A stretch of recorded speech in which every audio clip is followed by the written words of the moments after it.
CPE program on appeals and drafting. We have our distinguished speaker among with us today, CA Bharathi Krishnaprasad ma'am and CA Venkatramanan sir. I request both of you to kindly occupy the dais.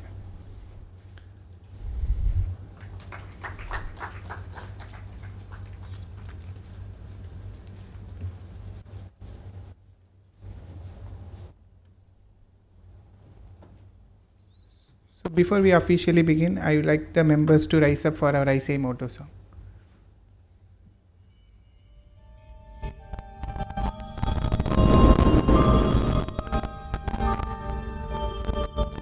य एष सुप्तेषु जाग्रति य एष सुप्तेषु जाग्रति कामं कामं कामं कामपुरुषो पुरुषो निर्मिमाणः निर्मिमाणः तदेव शुक्रं तद्ब्रह्मा तद्ब्रह्मा तदेवामृतमुच्यते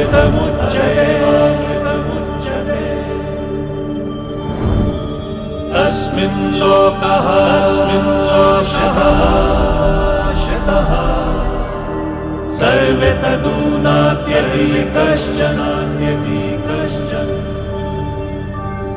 एतद्द्वैता एतद्द्वैता एतद्द्वैता एतद्द्वैता एतद्द्वैता एतद्द्वैता.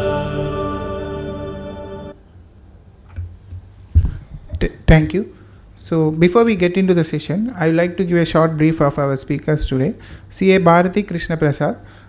She is a chartered accountant since 2015. She has been previously worked as corporate banker with a leading private sector bank in India. CA Bharathi focuses on direct taxes and foreign exchange laws. She advises clients on broad range of issues relating to domestic and international taxation, corporate restructuring and tax compliances. She also handles litigations up to the stage of tribunals. She is also a qualified cost management accountant and has qualified all levels of examinations conducted by CFA USA.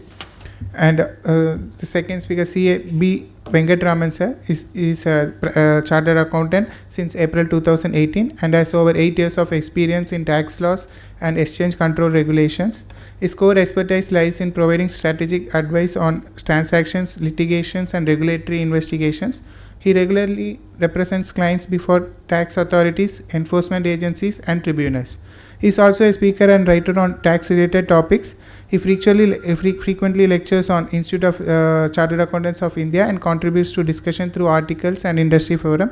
He is actively involved with International Fiscal Association Chennai chapter. Ma'am, on behalf of SIRC of ICAI, we welcome both of you to today's program. I now request CA Maithili Krishnan ma'am to kindly present the memento to our speakers.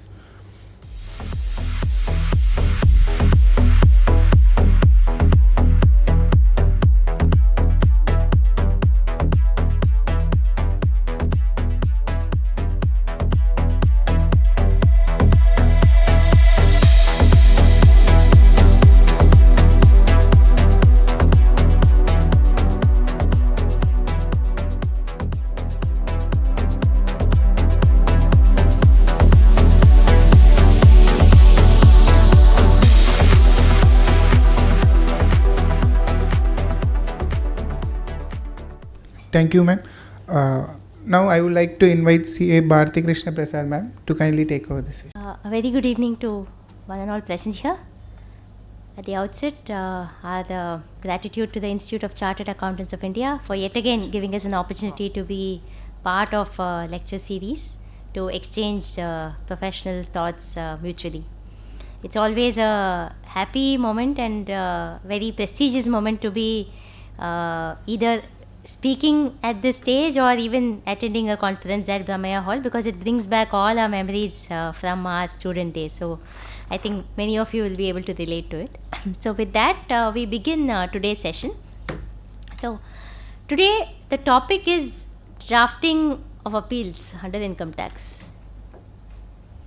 We consciously decided not to structure this as a mere mentioning which section under which you have to file appeals, how many days within which you have to file. Yes, we'll be mentioning all that briefly.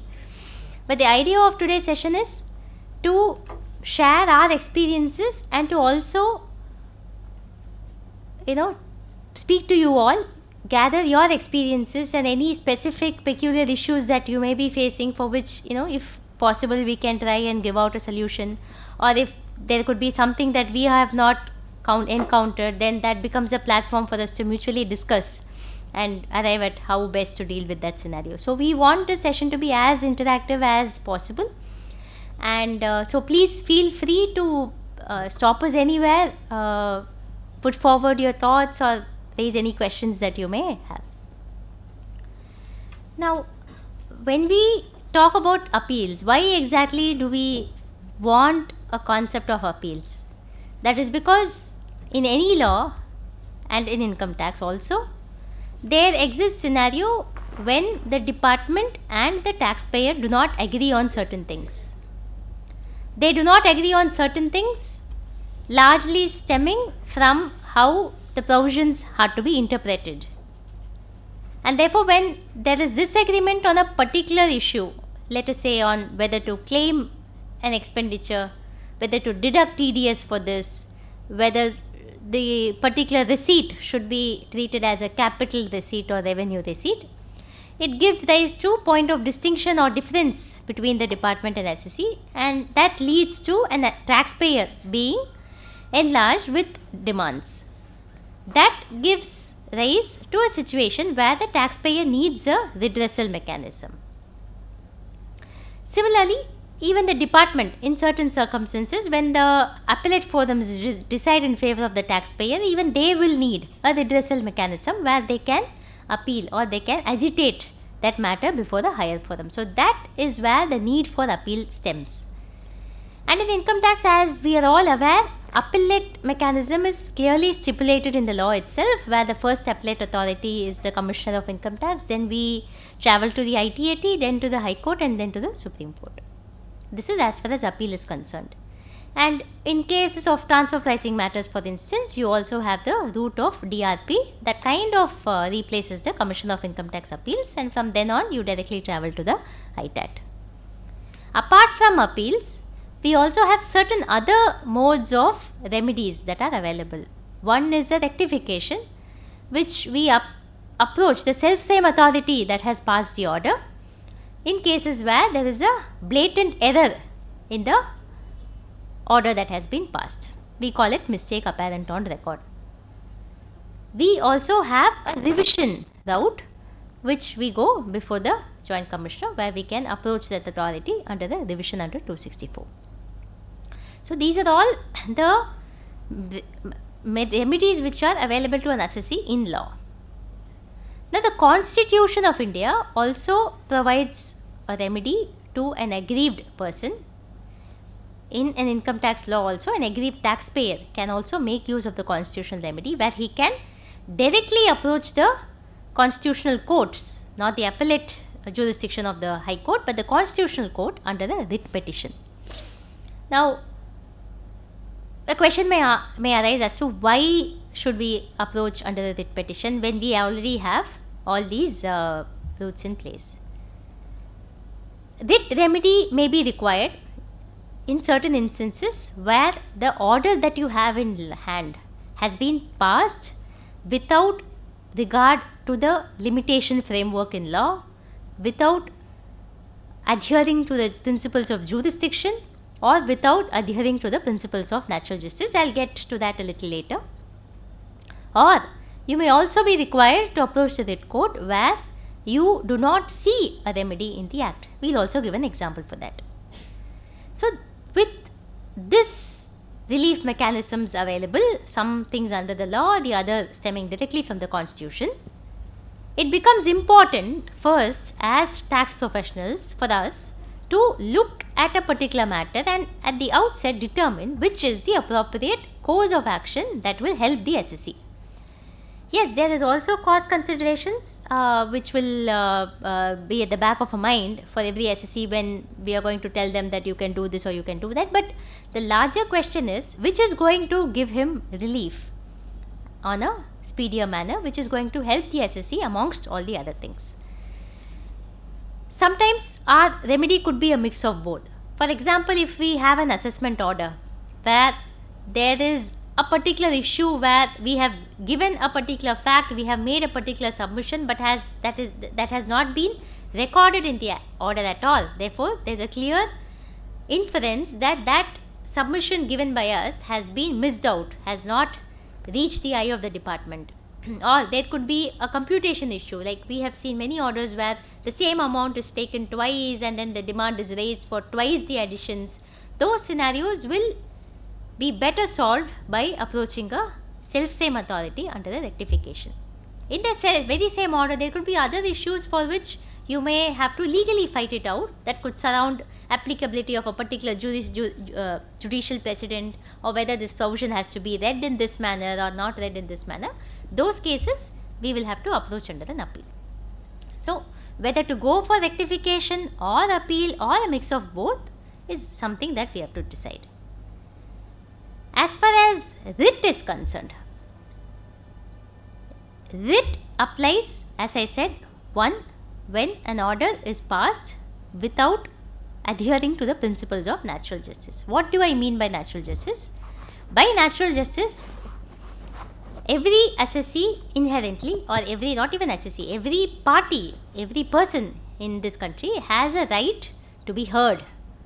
He needs to be heard, his point of view or his thought process needs to be heard, and after hearing him, a decision has to be taken. In income tax, what we do is we make, now with all the faceless assessment scheme and faceless appeals, everything is online, which is more convenient, because whatever we are going to submit is already there as a record on the portal. Therefore, we make written submissions, we give out certain documents as evidence. All those things have to be looked at by the department, and then an order has to be passed. In certain provisions, the law itself says that you have to give a show cause to the SSC before an order is passed. For example, in 143(1), if any adjustment is going to be made, a notice of proposed adjustment should be given to the SSC, which sometimes does not happen in certain cases. So, sometimes law itself provides that you have to tell the SSC that this is what I am going to do. Invite the SSC to give his objections, then look at his objections, then pass an order. Even if the law is silent, inherently there is a requirement that every SSC must be given an opportunity to put forth his contentions, and his contentions must be sufficiently examined, and then an order must be passed. What happens in some cases is, either the SSC is not given the prior show cause as to what is going to be done, or if he is given, then the submissions given by him are not looked at entirely or only selectively looked at. Another is, the notices are served, but it gets served onto an incorrect email ID, or it is not served in the manner that is required under law. Now, all these put together are ingredients that meet the test of an order not adhering to the principles of natural justice. In these kind of circumstances, where you have identified that the procedural requirements of giving the SSC a proper opportunity, if that is not met, or even if that is met, whatever the SSC submitted, if that is not considered, or if the SSC specifically requested for the personal hearing, if that has not been afforded, then these are circumstances that merit directly approaching the High Court under the writ petition and bypassing the appellate mechanism altogether. Yes, that cannot be done in each and every case. It has to be an extraordinary breach that is identified, and only then the writ court will also entertain such a petition. Do you want to add something? Yeah. So, like, while my colleague will continue on the other the situations in which a writ court can be preferred, or you can approach a writ court, especially the point which should be kept in mind in the violation of natural justice, especially when you are wanting to approach a writ court, is the order or decision whichever is passed against you, yes, would be set aside, but again you would be put back to the same situation. You would be asked to prove how what you have done is right again before the concerned authority, and then the concerned authority would be asked to pass a recent order. This is one type of writ where a complete quash of a proceedings in totality will not be given by the court, because usually when people come for a writ, when clients come to us and then ask us whether can we approach a writ court, they come with an intent that the entire proceedings would get quashed and then they don't need to do anything further.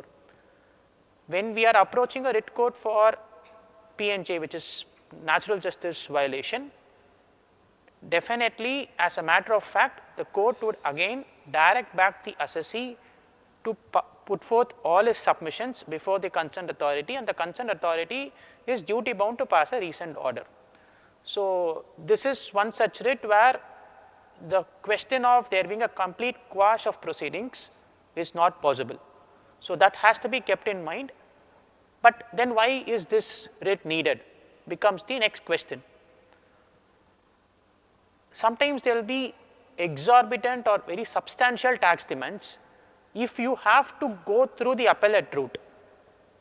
Today the situation is, as a matter of practice, 20% stay is being sought by the 20% pre-deposit is being sought by the department, though it's a discretionary thing. As a matter of practice, only if we pay 20%, the complete stay is granted. So, if we have to seek for an 100% stay, we will have to go and approach invariably the PCIT. In some cases, PCIT do not also grant us. Again, we end up going before the writ court asking for a complete stay. But if you are put back to the show cause notice stage, then you have a breather. You still have one round of opportunity before you get pushed to that stage of paying the pre-deposit and then fighting the matter out. So, that is one of the precise reasons why people approach writ court in these cases, and in these cases approaching a writ court, generally the trend we see is high stakes matter where the demands are substantially high. People would want to take a chance in the writ court, and then because, as she said, costs are involved, time is involved. By the time the matter gets come to a conclusion, it may take almost close to a year also. So, all these things are involved. So, again you might be put back to the square one, the same situation as you were before. So, that is one thing which we should be definitely having in mind, especially with regards to this writ.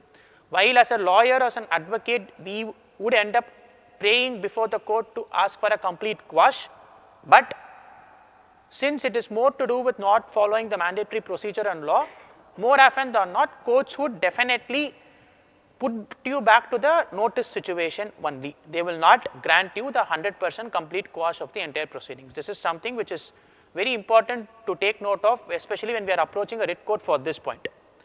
The other situations which Bharti would be explaining, where definitely you would be eligible to claim, entitled for a complete quash of the proceedings. Yes. So, yeah, so wherever we are approaching for the violation of principles of natural justice, as Venkat said, most of the cases the demands are substantially high, and in some cases we take the chance that if the writ court sends the matter back to the officer, and if he gives me the opportunity, and if he were to look at all my papers properly, any person would not have arrived at this decision. Therefore, there is also a chance that when you are sent back in the remand proceedings, you may also end up getting a favourable order. For example, this additions under 68, 69 for the sources where the source has been completely explained. Somebody buys a property, somebody makes an investment, somebody is outside India, makes some investment in India out of his earnings out there. Those are cases where we have seen that some substantial additions are made, or even if the additions are not substantial, some good amount of tax demand is made, and all the documents are available, put on record, but have not been considered in proper perspective. Then you also have the chance that when the writ court directs the officer to properly follow the procedures and properly give an opportunity to the SSC to be heard, and looks at things and passes an order, the same order will not get repeated. But yes, what is important is we will not, more often than not, the court will not be inclined to completely quash the order, but rather they will put us back to the last stage. For example, we say that the final SCN was not served to the proper email ID, or we say that I made submissions to the final SCN but that has not been considered at all, or we say that this show cause notice has not been given to me. They only say, they put you back to that stage and back in the timeline, and then they say that direct the department to follow the proper procedures, give you an opportunity of hearing and pass an order. What you can be assured of is, because the directions come from the court, we are more secure that way, that at least in this round of proceedings, whatever has to be lawfully done will be done, and whatever I have to say will be properly considered and an order will be passed. This is one circumstance. The other is where we say that the limitation which is there in law for either issuance of notice or for passing an assessment order, that has not been followed. These are cases where the matter hinges on the core of the proceedings itself. That if a particular, let's say a 148 notice has to be issued within this time, and it has not been issued within that proper time, then that goes to the root of the matter, because that shakes the foundation of the proceeding itself.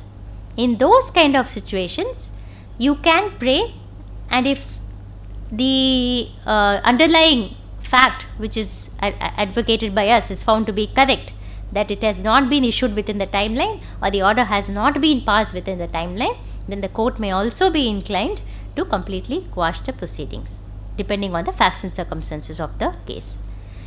What is important is therefore that once we receive a particular order, before getting into the contents, we have to see if it's a reassessment proceeding, has the 148A procedure been followed, has the 148 notice been issued on time, is the order properly passed on time. So these are also certain aspects that as tax professionals we have to first see before getting into the merits of the matter. Yes, that is important, but if there is some lacuna on these aspects, then that goes into the root of the matter.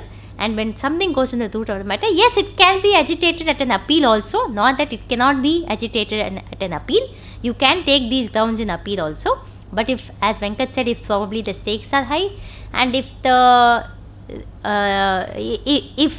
appeal route is going to take a lot of time, by then you will have to argue for stay, you will have to, you may be asked to pay a certain amount as pre-deposit, all those difficulties are there. Writ route is also a option that is available.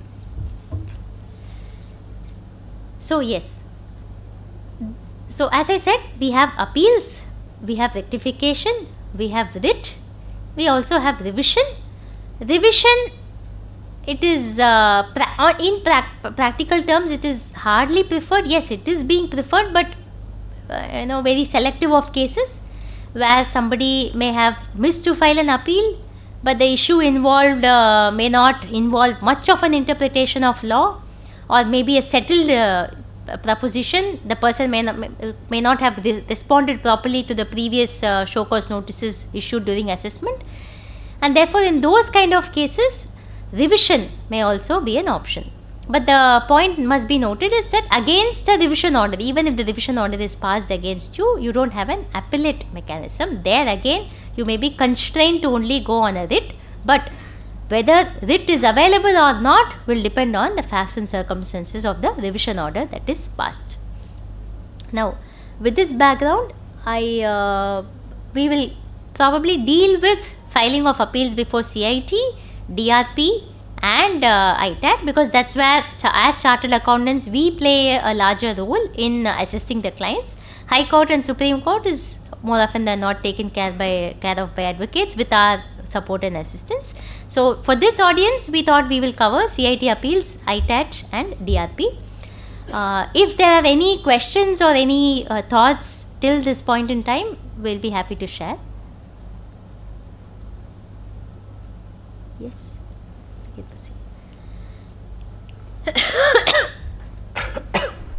So, just the sum up of the timelines and the hierarchy of appeals we have just captured in this slide. So, the appellate mechanism under law is first appeal route is before CITA, generally if the unless in cases where it's a revisionary order passed by PCIT etc., generally the appeal is before the Commissioner appeals. You will have to file it within 30 days and followed by Commissioner appeals within 2 months you will have to file an appeal before the ITAT, and from ITAT you have an appeal route before the High Court, and from High Court you have the appeal before Supreme Court. And from ITAT the department has taken a conscious call, or the CBDT has taken a conscious stand that if the tax demand or the monetary limit, if it is below 60 lakhs, then they will not choose to pursue that appeal before the ITAT. Naturally, the cost benefit analysis involved in pursuing such appeals.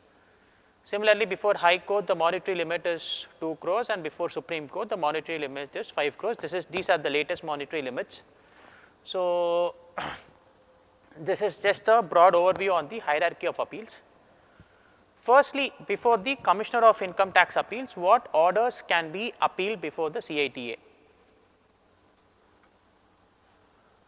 Intimation which is passed under 143(1) and the regular assessment order under 143(3). The orders passed under best judgment assessment, the reassessment orders, orders passed in case of search 154 etc. So, these are the broad list of orders which you can file an appeal against the Commissioner appeals. Here I just wanted to kind of touch base only on this rectification part alone. Suppose let us say that there is a 143(1) intimation or a 143(3) order which has been passed against you. Suppose you have filed a rectification application against that order. For example, in many cases what we have seen is earlier when form 67 had to be filed for claim of foreign tax credit along with the return of income, more often than not I have seen people pursuing a rectification against the 143(1) intimation which has confirmed the which has kind of denied you the foreign tax credit. Naturally, rectification order also will be passed by the CPC saying that this is not a mistake apparent on record, you have not filed form 67, then on what basis should I grant you the credit? Now, the question is, when you have to file an appeal, you should have to file an appeal against which order? Should you file an appeal against only the rectification order, or should you file an appeal only against the 143(1) order, or should you file an appeal against both? Becomes the question. We have seen cases where people have just filed an appeal only before the rectification order. The only problem in that case is the scope of 154 under law, which is rectification, is to rectify a mistake which is apparent on record. Just on the face of it, you are able to see what is the error in the order or the notice or the intimation, whatever it is.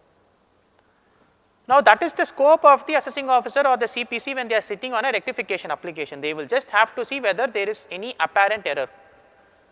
Now, if the CPC or AO has justified that there is no apparent error, and if you are challenging that, CITA will restrict their order to that portion alone, saying that AO has said it is not a mistake apparent on record, you want to argue it is a mistake apparent on record. If CITA says what AO has done is right, then that appeal fails.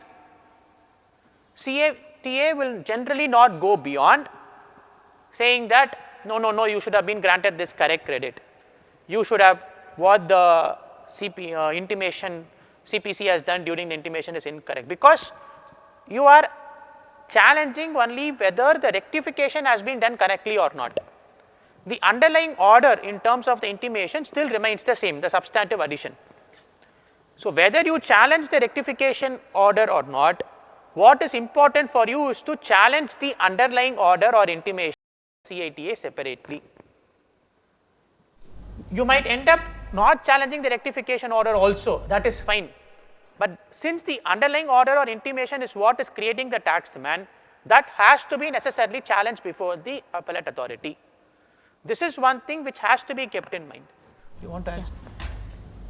See, generally people may get confused saying that this is a subsequent order under 154. Therefore, the 143(1) will merge with this 154, and now what stands is 154. Doctrine of merger is separate. But what you have to remember is, whenever there is a 154 order, what ground will you be taking? You will tell that the learned AO or the learned CITA has erred in passing the order without looking at this document, or without, by making an arithmetical error. So you will tell that he has made a mistake. That is your ground. Now when you are appealing against 154 order, what are you aggrieved by? Whenever we appeal against some order, we have to find out what is our grievance. In a 154 order, what is your grievance? Your grievance is that you say there is a mistake, he says it is not a mistake. But did the addition arise out of this order? The answer is no. What 154 order has merely done is confirmed what the AO or 143(1) has done in saying that Form 67 is not there, credit is denied, I am agreeing to it, that's it. I mean, there is nothing that I can do, I don't see a mistake. You appeal against that order, the CIT is only going to say that yes, there is a mistake, or no, there is no mistake. I agree there is a mistake, the order should be rectified. Therefore, the crux of why the tax demand arose stemmed from the 143(1) order, and if that is not agitated, then we are going to land in a problem where the CIT is going to say that the root cause of the matter has not been subject to litigation here, and therefore I may not be able to grant you any relief. So this is an important point. There we won't have a problem, because we pursued another remedy thinking that that remedy would be sufficient and that remedy would solve our problem. But now that 154 order has come, we have to ensure that within 30 days from that at least we lodge the appeal. Of course, we may have to fill in the tab of condemnation, because we will be assailing the original order, and if we don't write anything there, then they will say that it is beyond condemnation. Therefore, we will have to say that, see what happens in these cases is in Form 67, more often than not the reason was not expressed.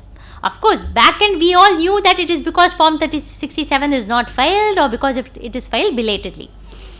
But because the department did not express any reason, people felt that let me try this 154 route and let me see if that solves my problem, and it didn't.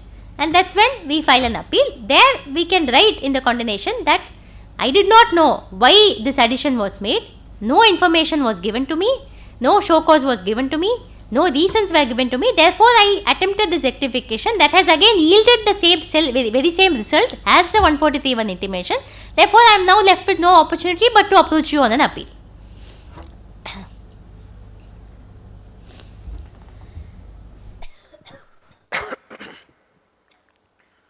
So, like the quantum demands again which you can go on appeal, these are the list of penalty proceedings against which you can go on an appeal before the CIT appeals. So, these are very self-explanatory, available under the law itself.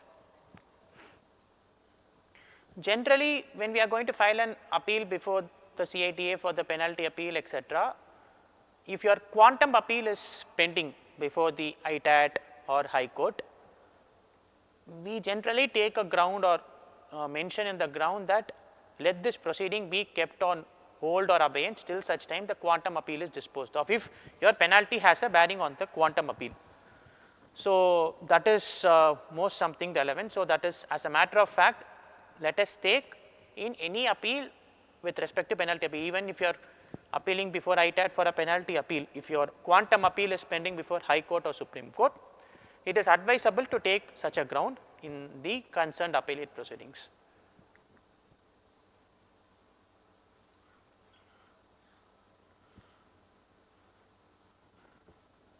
Now, there will be cases where you would have received a 143(1) intimation. There would be certain adjustments that would have been made in the 143(1) intimation. Your case would have also been picked up for scrutiny. Now, in scrutiny, further additions would have been made and a 143(3) order would be passed, because naturally for a 143(3) order, your 143(1)'s computation becomes the starting point, and now a final 143(3) order gets passed. Now you are aggrieved by two things. One is the additions made in the 143(1) intimation, other is the additions made in the 143(3) order. Now for both these additions, is it enough if you file an appeal just against the 143(3) order alone, or the right procedure should be is to file one appeal against the 143(1) intimation and also the 143(3) order? Unlike rectification, in the context of intimation and a scrutiny assessment, the doctrine of merger applies, because for 143(3) your base proceedings become 143(1). Since your case has already been picked up for scrutiny and there are further things which are being looked at by the department, the doctrine of merger applies, and it is okay, it is fine if you have missed filing an appeal before the 143(1) intimation. You can still file a consolidated appeal challenging all the additions, right from your 143(1) additions till the one which is naturally confirmed in the 143(3) proceedings. One appeal before the CITA would be sufficient. So these are the list of cases wherein they have upheld this principle and then said one appeal against the 143(3) order is sufficient, challenging both the additions made in the 143(1) intimation and the 143(3) order. But having said, so as to avoid any sort of unnecessary litigation of that sort, it is advisable to pursue an appeal against the 143(1) intimation as well as and when it is passed. Yes, it is a additional compliance, additional burden, whatever it is. For you to be on the same safe side without the department questioning in the future appellate proceedings, etc., it is advisable to file one appeal once the 143(1) intimation gets passed and one appeal once the 143(3) intimation gets passed, and in the appeal file against the 143(3) order, specify the fact that an already appeal has been pending, in which case the CITA, while adjudicating the appeal, will merge both the appeals and hear it together and pass a single order. But even if you have missed that bus, unlike in the case of a rectification, in the context of a 143(1) intimation and a 143(3) order, it is enough if you file one appeal against the 143(3) order.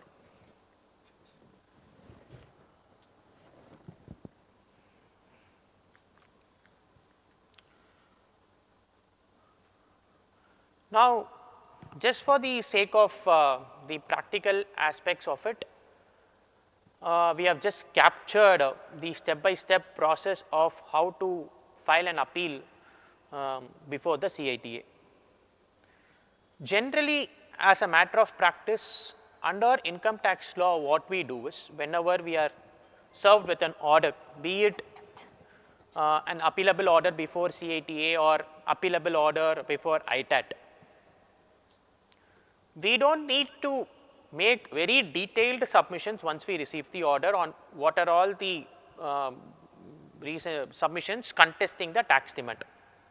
That is indeed a blessing, because that is a practice which I have seen in indirect tax law, because the moment we receive an order, as a matter of practice we prepare right from the notice stage, we are as a matter of practice we have been following customarily filing a detailed submission, detailed reply, detailed appeal for each of the notice, order, etc. But when it comes to income tax, since everything is online now, and as a matter of practice, you do not need to make any detailed submissions at that stage. What you need to just state at the appeal stage is to just mention the facts of the matter leading up to this case, the broad grounds on which you intend to file an appeal contesting the tax demand, that is it. You do not need to detail the grounds at this stage. You will definitely be given an opportunity for presenting your case, at which point in time you can file a detailed written submissions along with the compilation of relevant case laws and then upload it in the portal. At the stage of filing an appeal, since the time limit is also short, it is enough you mention just the statement of facts, the facts leading up to the matter, and the grounds of appeal, that is it, broad grounds on which you intend to contest the matter. What is more important is when you are drafting the ground, just add one line at the last to state the appellant craves leave or seeks permission to add, delete, modify the above grounds or add new grounds or delete the aforesaid grounds at any time during the course of the matter, this entire process, because though that is an inherent right conferred upon the assessee, you can add or delete the grounds, or you can go back, or you can definitely take new grounds at least before the CITA, though that is an inherent right. It is advisable to add it as a matter of practice in the grounds of appeal itself.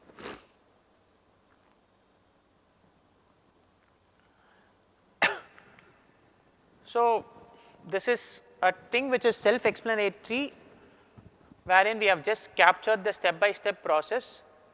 So,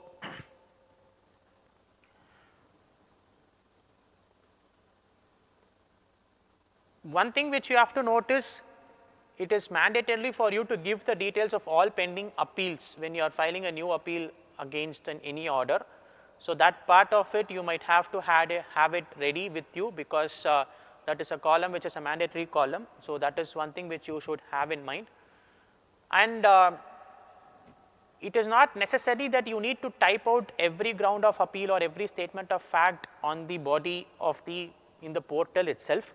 You can prepare that as a separate document, and in the portal you can just say as enclosed in the annexure, as enclosed in the annexure so and so, because to save you time and then the last minute technical glitches which will come in your way in filing appeal, because many cases we have seen the appeals are getting filed in the last minute. So, naturally to save time and then the other things, it is better to upload the documents rather than type it out in the portal itself. Sorry? Continuation.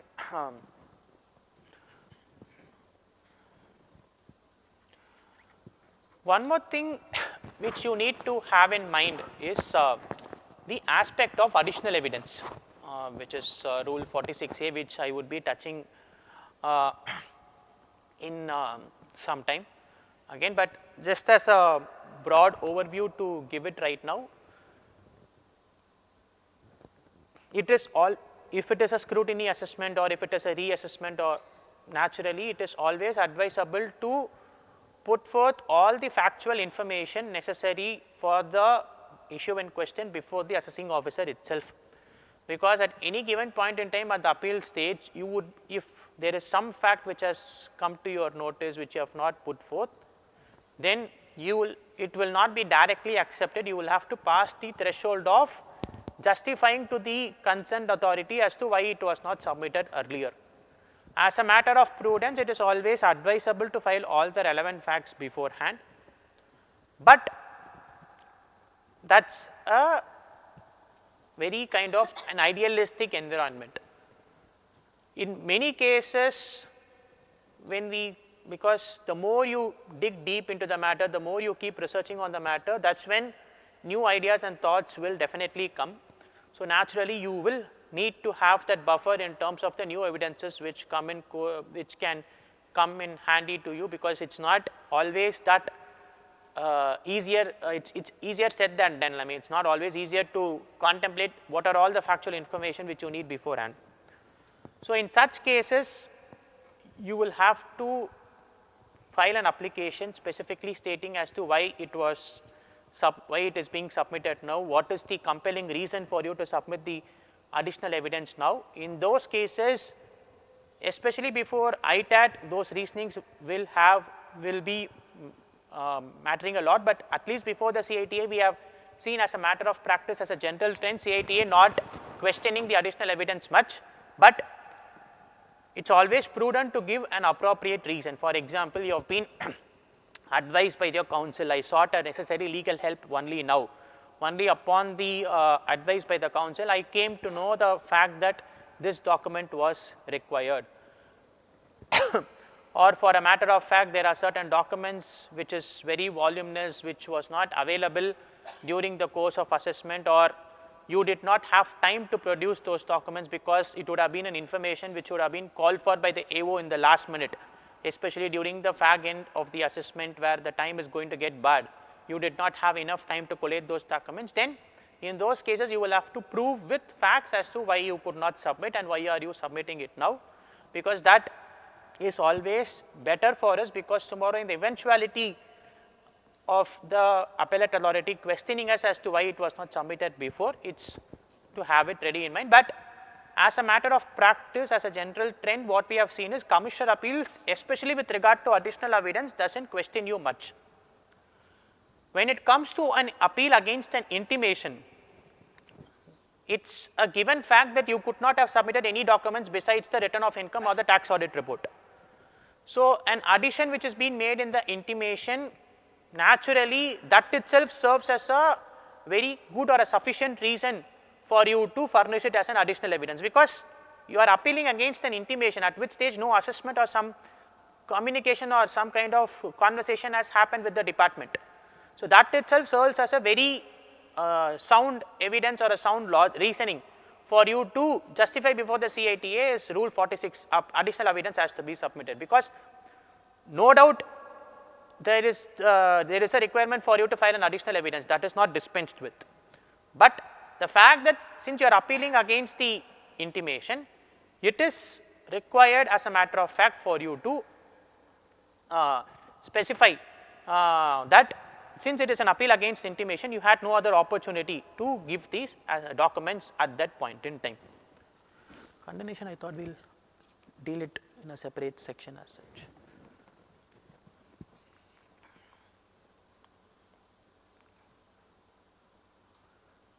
And as soon as you file an appeal, immediately have your stay application prepared and file it to the assessing officer, because it is necessary that you get a stay of demand from the AO, because otherwise your recovery proceedings can be initiated.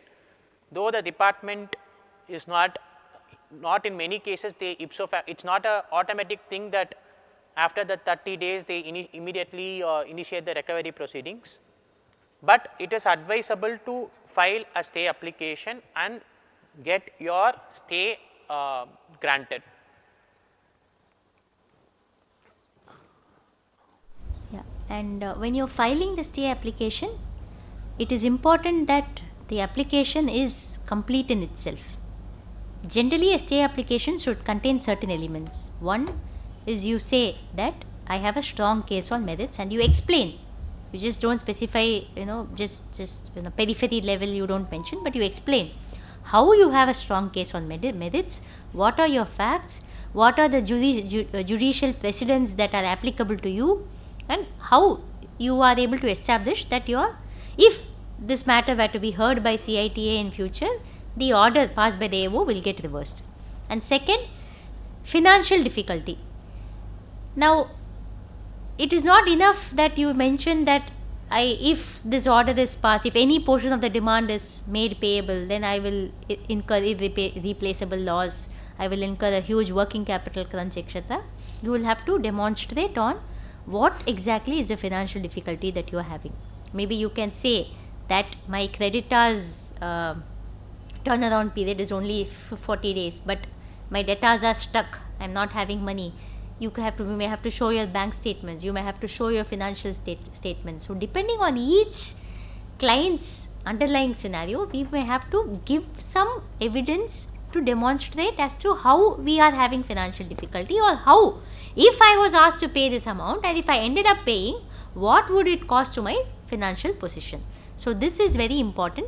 And why we are saying that drafting a stay application is crucial is because more often than not, at the AO level, you may not be permitted to get a complete stay.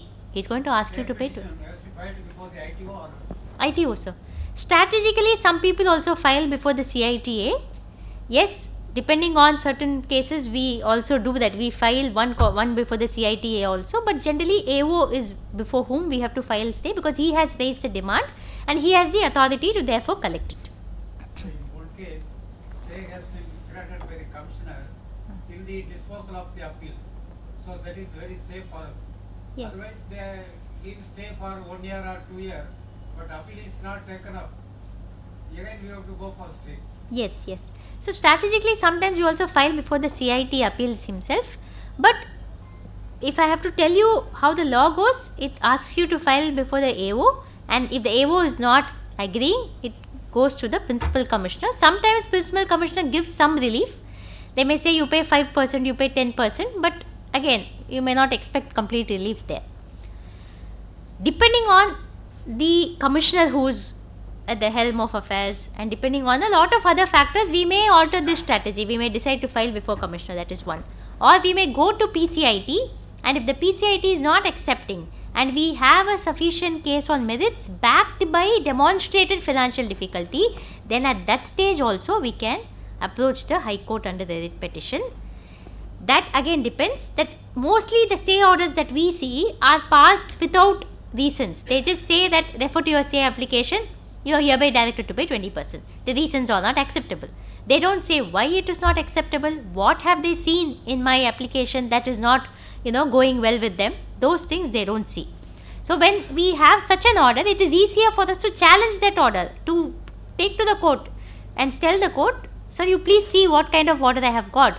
I have given my submission, I have explained the financial difficulty that I am facing, I have completely demonstrated as to how good a case on merits that I have.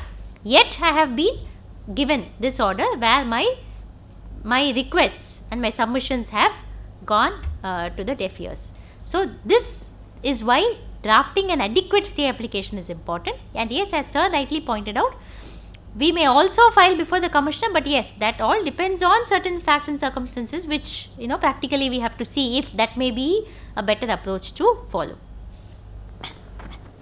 And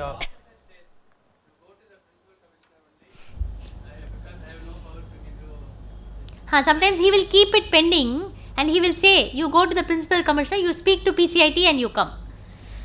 But in maximum, that at least what we have seen is in one case we were given relief of 5%. So but nowhere, at least we have not seen where we have got a complete 100% stay at the AO or at the PCIT level. Installment they will give, sir. Generally they give. in fact, I have seen one case where the assessee voluntarily said, I will pay 20%, grant me stay. There the AO said 20% is not a mandate under law, it is a discretionary thing. I can choose to decide as to what is the quantum you will have to pay, because that is what the circular says. Circular says it is better to get the 20%. So 20% again it is a discretionary thing, but in those cases, I have seen cases where AO has said 20% is a discretion.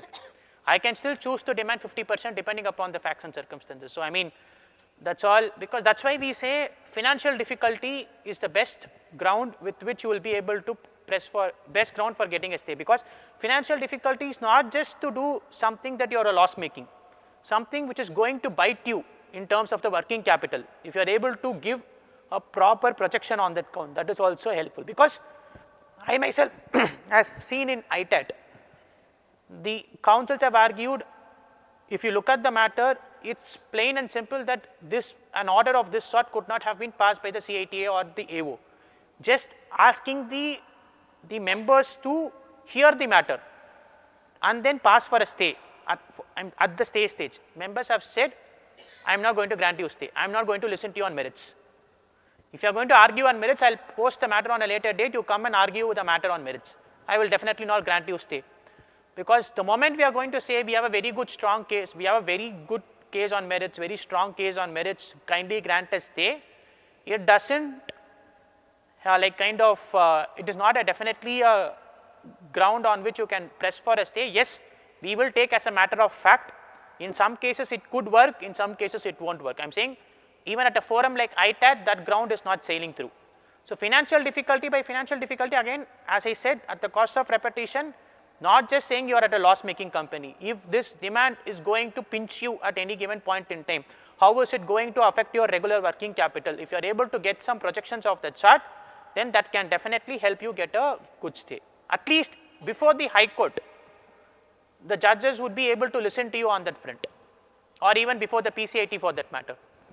In one case, CCIT is asking the assessee to pay month till the disposal of the appeal.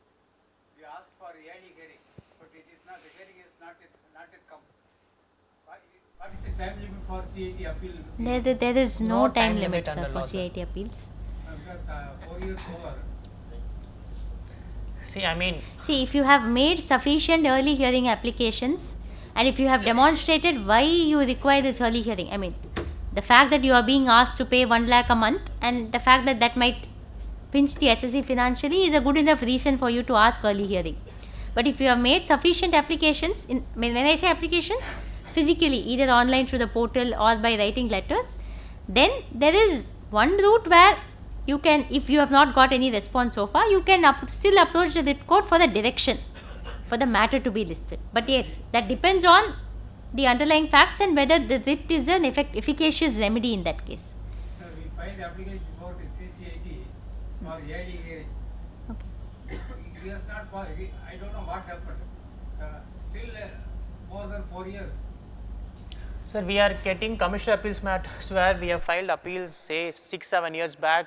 Again and again, we have to keep uploading the same written submissions again. So, I mean, with commissioner appeals, it's becoming a practical difficulty. I mean, some cases the orders get passed immediately. Some cases it goes into the backlog and it doesn't come up for hearing. No, sir. Under No, law, sir. there is no time limit. There is no, No, sir. For commissioner appeals to pass the order, there is no time limit, sir. only for us to file appeal, 30 days is there. 30 days is there. No, this is not difficulty for the others. There are some guidelines which have been issued, that is not law, issued where they say that in 1 quarter you should endeavor to pass so many orders. All those things are there. But it's like we are also working with Niti Aayog on certain projects, like our office, Mr. Lakshmi Kumaran, who is our managing partner, he is closely associated.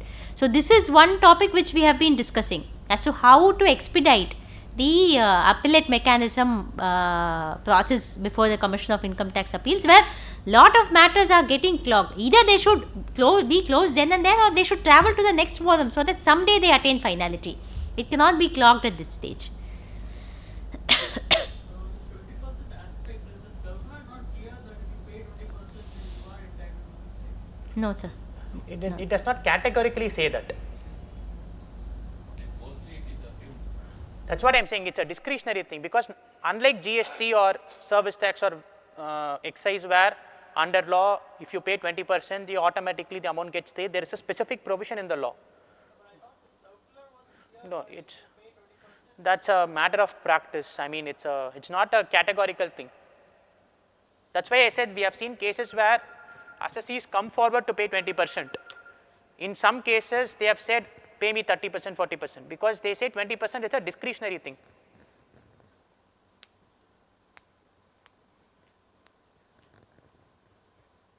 Generally, long pending matters before CITA, where the demands are high, where we have already paid huge pre-deposit, depending upon the risk appetite, the kind of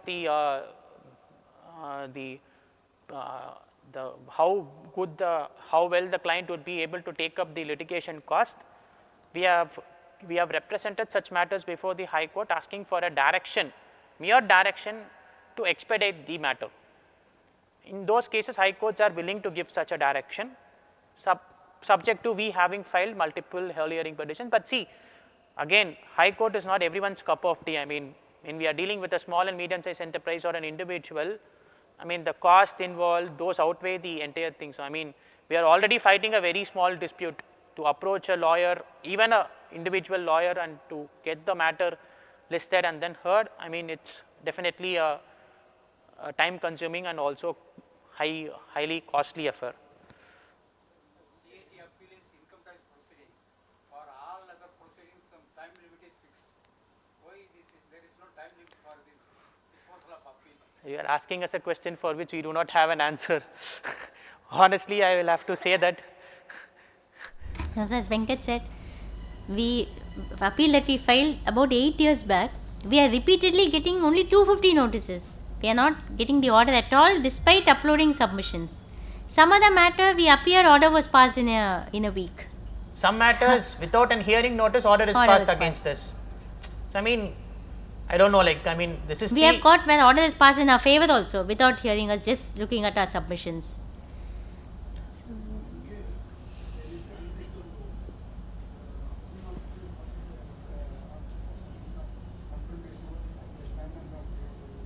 Of the lender. All who went to bank channel. Still he is asking assesses income tax. lenders income tax. That is. It is not possible to us to produce because they are refusing to give their savings. So as far as our assess is concerned, we have to prove the owners of the book of documents only with regard to our books of in our books of. But So the assessing officer, but the assessing officer insisting to review. Otherwise he pass the order. So how to deal with this? See, there was a recent amendment. I think Venkat is opening. He can maybe read it out to you. Is it common to non-products, non-satisfied documents what the assessing officer is asking? See, there was a recent amendment so where which is your assessment year, sir? 22-23. When did this come? This came at that time. So 10, 50, 51 substituted. And under which section it you have been made addition as unexplained cash credits.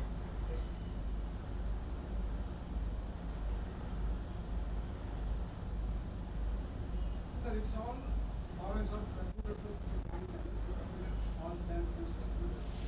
Still, he has not represented those. See, the amendment that came about, we are just checking when it came, if it will apply to For your loan and up borrowing, it was still there. No share application. share application money only. No, loan only it came later. Just show. It came from 1st April 2023. 1st April 23. 1st April 23. I mean, ideally for your particular case, I mean, they should not ask for that. Maybe right from the subsequent assessment year, they had the power to ask, or they have the authority to ask. But I mean, See, the law says that for loan, as we speak today, the law says that if you have got some credit into your bank account and you're going to say that that is loan, then you have to satisfy, if I am the assessing officer, you have to satisfy me as to what is the source of that. So you have to tell who gave you the loan. Say Venkat gave you the loan, you tell Venkat's name, you give me Venkat's address, you give me Venkat's PAN number, you tell that it has been passed through banking channels, but that alone is not sufficient. What is his source for giving that loan? Because they are trying to tap all those chain transactions. The lender is a private individual?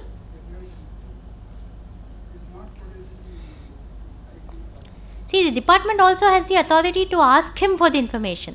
That is also there. We can see, you can tell the officer that the party is unwilling to part with the information, but he has the authority to ask him to give these documents.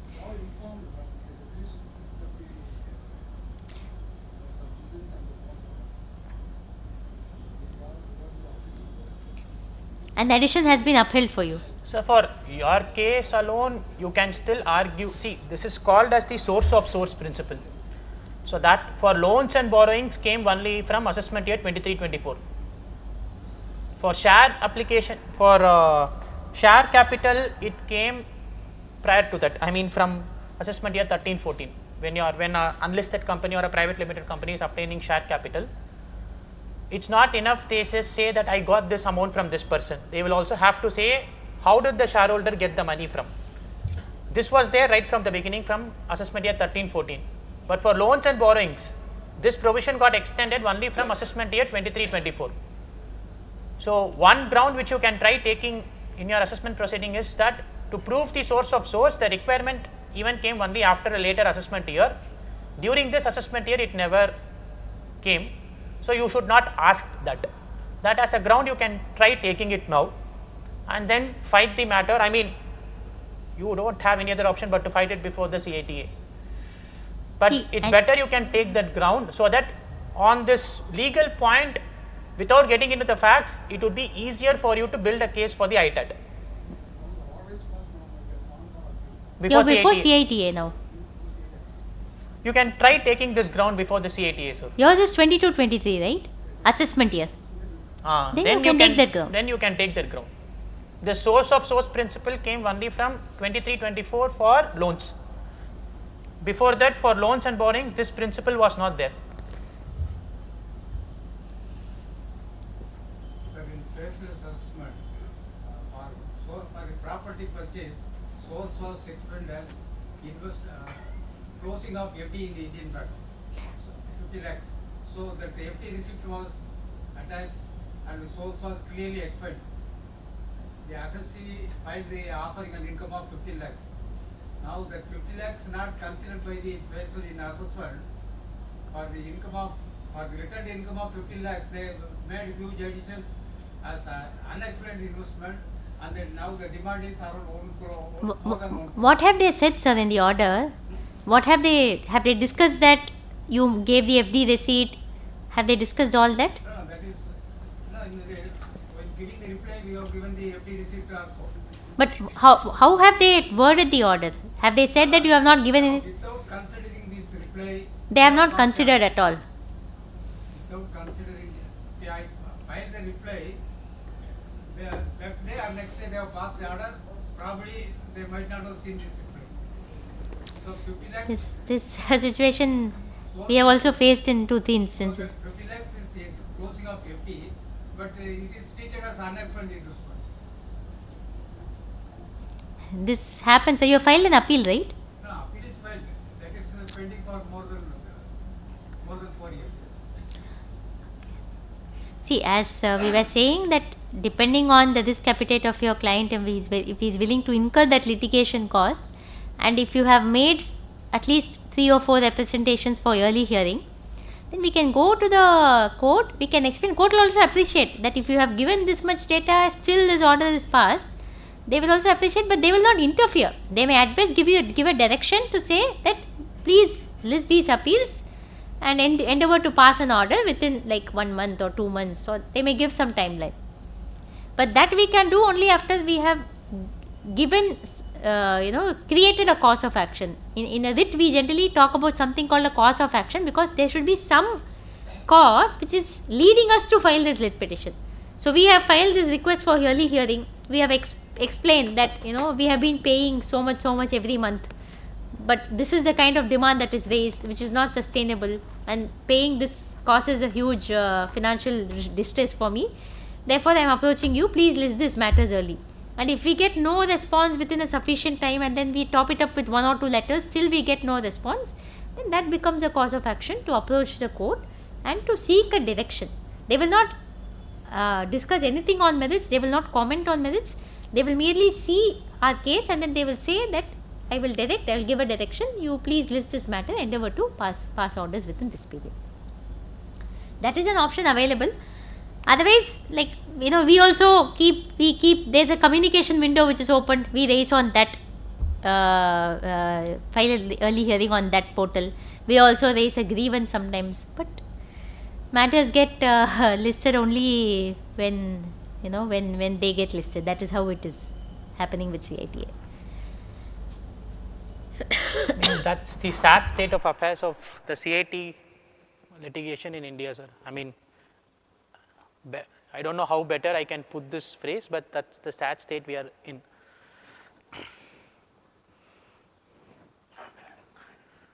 So,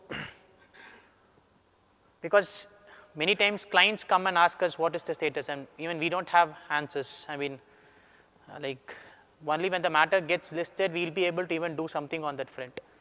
Sometimes we are pushed to a situation where we at least want, even if it is going to be a negative order, let it be passed against us, so that we have another appellate forum in the form of ITAT wherein we can go and approach. Because one good thing about ITAT is within 2 months you get a hearing, and then you will be able to do the matter. You will be able to see the matter sees the light of the day at least within a period of 6 months or so, unlike CATA.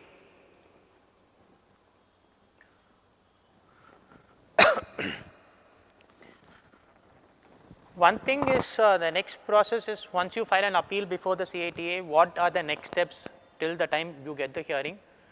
One is, the very first thing is to file a vakalatnama or a power of attorney. Power of attorney, always better to have it stamped in an 100 rupees stamp paper, because since we are chartered accountants, we can't appear on the strength of a vakalatnama.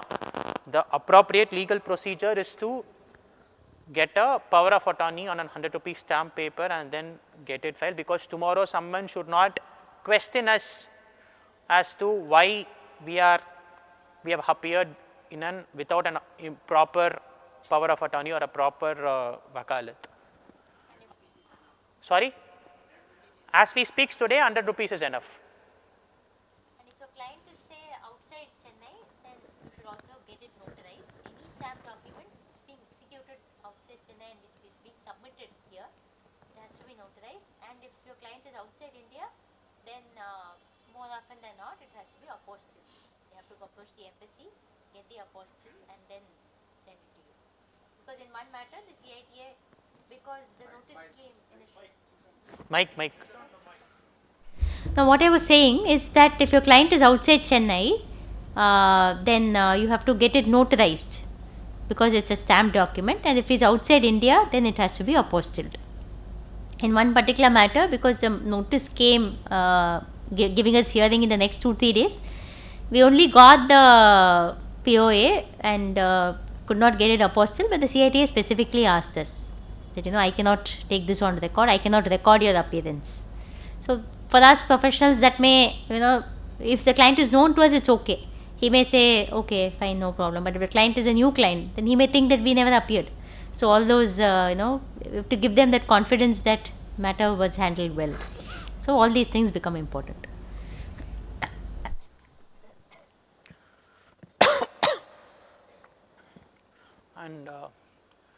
And also this thing is, under law, who can appear is chartered accountants in practice.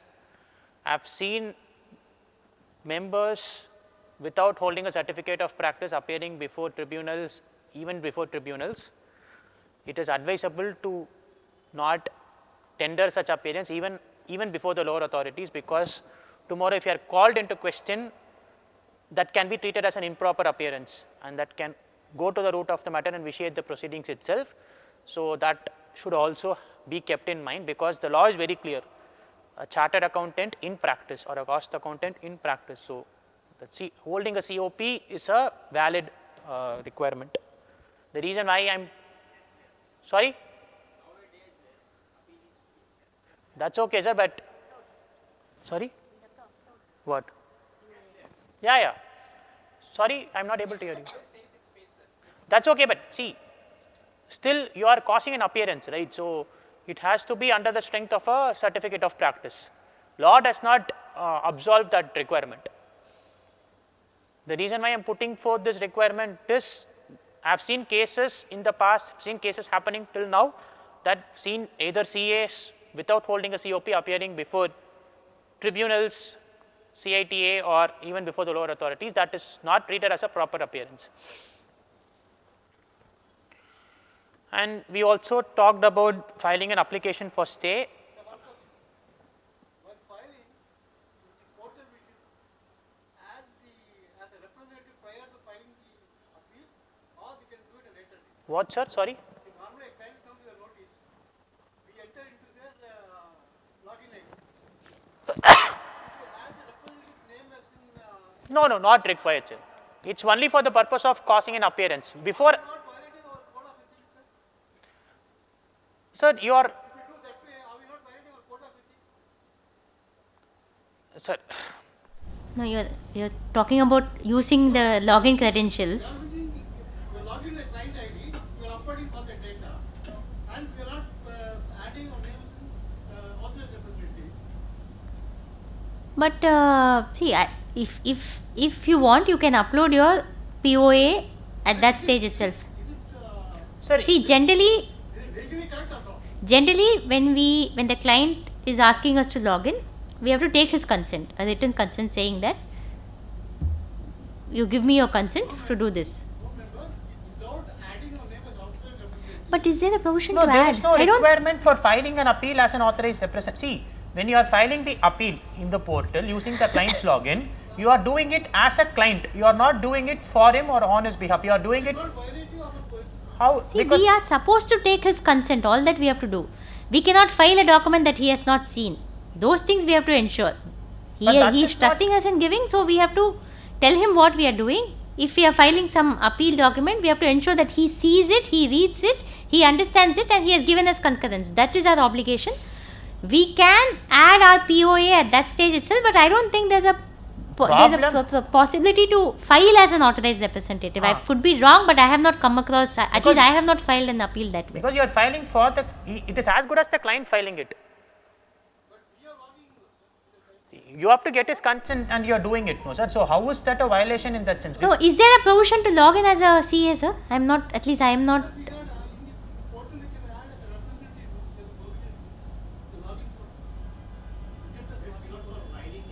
I don't. I'm because I have not seen that for appeal filing. That is why I'm curious as to whether something like that is there. That is a tax practitioner, no, and that is not for filing appeal, sir. Can you file an appeal like that? I'm No, not you sure. can't file as a tax practitioner, no. In my opinion is, we are logging into the portal of the client.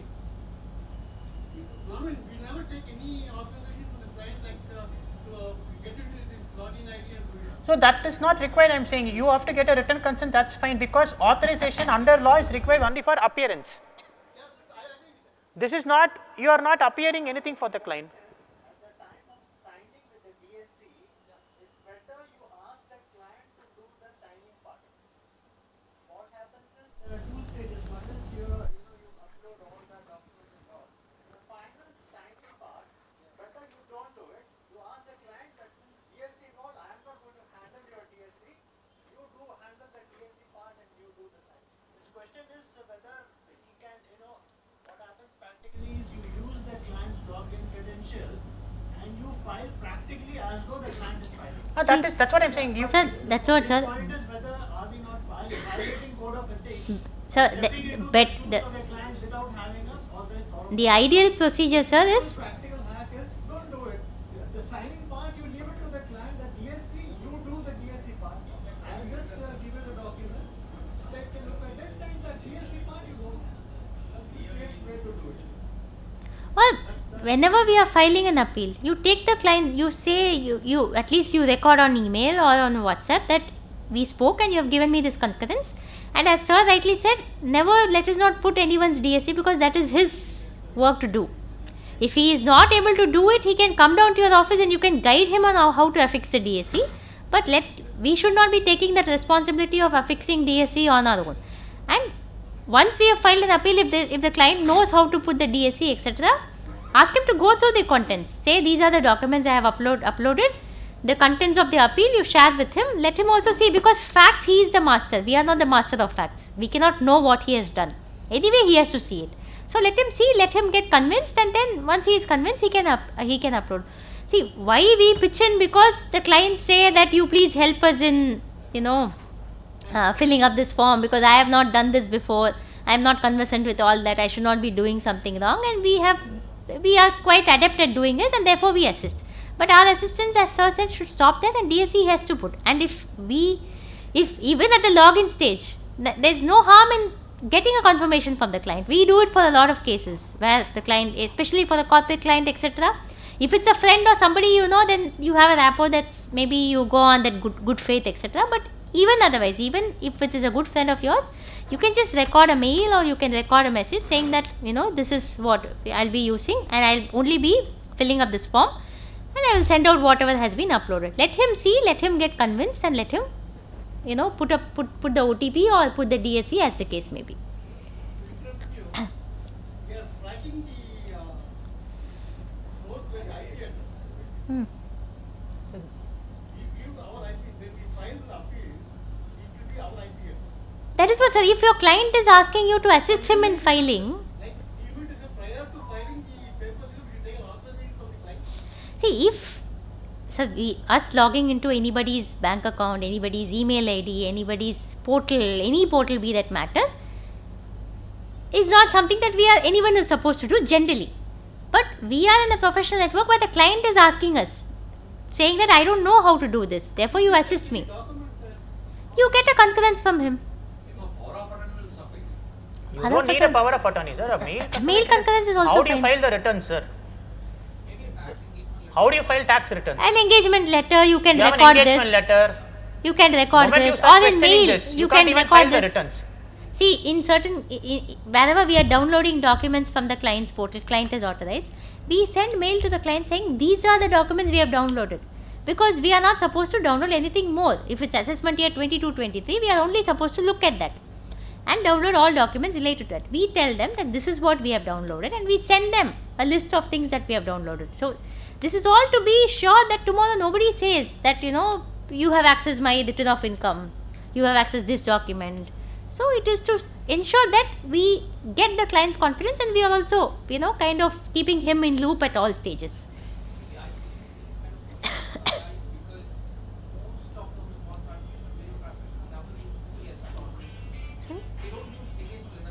Correct. Once you put that into strict practice, like even statutory audit, I will commence only after you sign the year, which includes the fees and other things. Maybe this kind of motion don't even arise. I mean, So we don't have any kind of strict things of documenting See, traditionally, this EL, as you rightly said, EL or even be there for statutory audit, tax audit separately, and what is the argument of service that you provide. But we generally even, trust me, in my articles experience, I've not seen single engagement letter being signed.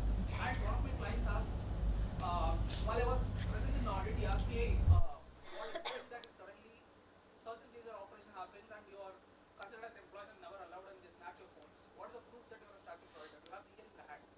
These are the questions he have asked us. So this is where thing arose to me, like without DL I couldn't even enter the client's place. So I think we should start practicing engagement letter concept very strictly so that maybe these kind of questions even I mean, we have moved from a stage where a trust-based model to a more professional-driven approach. That's the reason why the Companies Act rotation thing came in. So, I mean, we have slowly moved towards that matter, and it's always prudent going forward to have a proper EL in place for any kind of work you do, as you rightly pointed out, because tomorrow you should be in the safe hands as to what you are doing, for what purpose you are there, what document you are handling as a CA, because tomorrow institute can call you into question. So, it's better to have an EL on that front. Yeah, I mean, some things which, as a matter of practice, which we never had in the past. I mean, it is time has come for us to put those things in practice.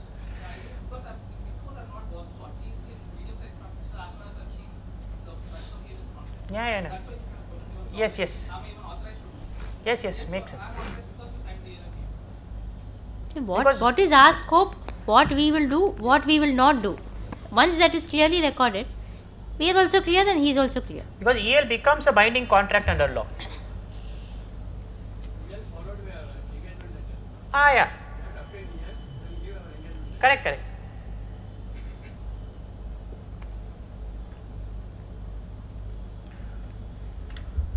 So, on CIT appeals,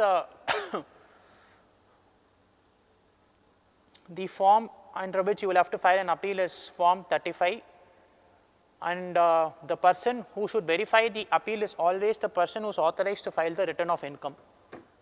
Sometimes we get a question as to whether any director can he sign the appeal, or can any director, because especially non-resident clients or any MNCs, what do they ask is there will be only one director who would have been authorized under law to sign or verify the return of income. To kind of grant immunity to him from any other proceedings, they ask us some questions. Can I nominate some other senior manager to file the appeal? I will grant a proper power of authorization, power of authorization to him. I will pass a necessary board resolution, etc. Can he do it? No, because when it comes to filing an appeal, the law is clear. The only person who is authorized to file a return of income is authorized to file the appeal. So, even if he has a valid board resolution nominating him to sign the document, etc., he cannot do that signature. So, that is specifically given under law. Naturally, digital signature or electronic verification code, you can definitely do it on authorization of, you can sign the appeal, and the appeal fields is self-explanatory under law, 250, 500, 1000 subject to slab rates.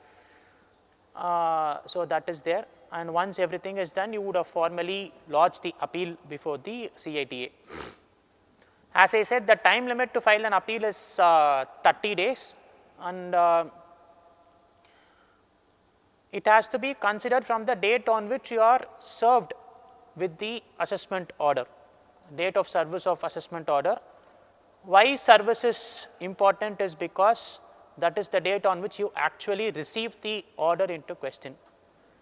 So, just to kind of bit rewind back when Bharati was speaking about the principles of natural justice violation, etc., there are cases where, as sir was pointing out, in a very mid-sized situation or small practitioners, we would have, the CAs would have given their email IDs as the mail for communication, numbers for communication, whatever it is. In those cases, the mails would have been sent by the department to that particular mail ID. Suddenly there would have been drift with the CA would have changed, CAs would not have informed, the consultant would not have informed, the matter comes to you. And you would have already been, you would already be in the condemnation period, because sometimes it may so happen that 2 years, 3 years would have lapsed, and only when a recovery notice or something of that sort has come, you would realize that such an order has been passed. In those cases, you can say that as an assessee, he was not served with the order. Service is you actually see the order, you have actually taken cognizance of the order. So, that point, and if you are able to show proof that he was a consultant back then he didn't, with whom I didn't have a rapport, he is no longer my consultant, and I don't have any engagement with him, this is what has happened, and narrate it properly before the CIT in your condemnation petition. They will, yes, you will have to lodge a condemnation petition, I am not denying that, but in that condemnation petition, what you will have to state is, this is now, today is when I took the cognizance of the order, immediately taking cognizance of the order, within 30 days, I am going to file the appeal. So, that is why service is more important. In some cases, what happens is, amalgamations or merger would have happened. We would not have intimated the assessing officer. What would have happened is, notices would have been sent to the erstwhile company's name. Again, in those cases, PAN, etc., those cases, as a new the erstwhile company is no longer in existence, or a person has died, death would not have been intimated to the AO, because PAN would still be active. So, in those cases, you can state, the legal heirs or the successor in the business, everyone can state that this is the date on which I took cognizance of the order. At this point in time, till this point in time, order was never served to us. Within 30 days of service, I have preferred the appeal. So, kindly hear my petition. So, service is most important, and CITA has unlimited powers of condemnation. Unlike your indirect tax laws, where your, in the GST law as we speak today, the condemnation period is 1 month, and there are cases where under the GST law, the CITAs have refused to condone the delay beyond 1 month, stating that under law my hands are tied, because I am a creature of a statute. Under law, the maximum period in which I can condone the delay is 1 month. You have come to me beyond 1 month, I cannot do anything. But unlike your GST laws, under the income tax law, CITA and ITAT have unlimited period of condemnation, as long as you are able to give a justifiable reason as to why you are come with so much delay, they are duty bound to accept it. But once they have rejected your petition on condemnation, which means that they will never get into the merits, when you challenge that order before ITAT, you can only argue on the fact that how condemnation was not justified, how that dismissal was not justified.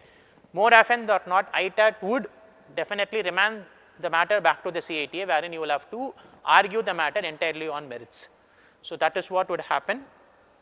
So, with this, I am concluding on the aspect relating to CIT appeal, procedures and other practical aspects. Condemnation part, we will deal with it separately as a separate slide. If there are any doubts till this stage, maybe you can ask us right now, then I will ask Bharati to take up the ITAT part of the seminar. Sorry, sir? Just that the numbers have changed, sir. Section numbers, that's it. Otherwise, the entire thing is same, sir. Nothing else changed. Except for the section numbers, everything is the same under the new income tax law. No. Just that we'll have to memorize the new section numbers.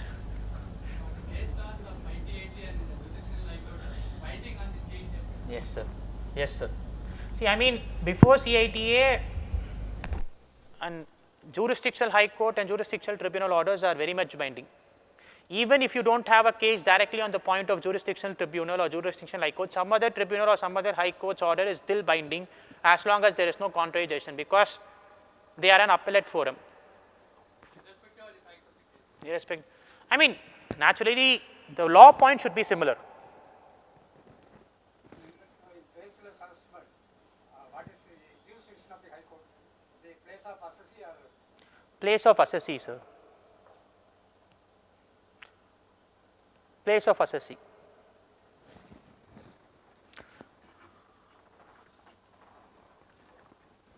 Or you can also file in the jurisdiction where your naturally jurisdiction officer of the assessee and the assessee will be in the same place, so place of. For the international, like what non-residents, usually the order gets passed from Delhi.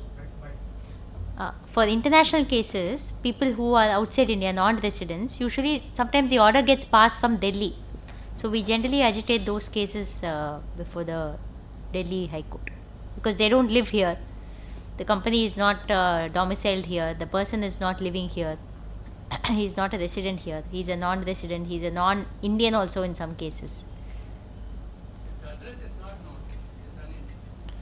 Once the address is not known, then it is done in Delhi. Yes, yes. Yes, yes, Chennai, Madurai, depending on the place of the SSC. They may be non-resident, but citizens of Indian origin. If they have some local address, then they do, but many people file with their foreign address itself, if they have some income in India. If they have some local address, like sometimes what happens, a person would have been in India for a while and his last known address would be Chennai or Madurai or somewhere. Then he goes for work outside India, and from then on he completely becomes a non-resident. The department will still have the records of the last address. So they will, the jurisdiction AO will be mapped to this jurisdiction. Then you may still file you may consider the jurisdictional court to be Chennai or Madurai, as the case may be, because the order also gets passed from there. We have to get a DSC.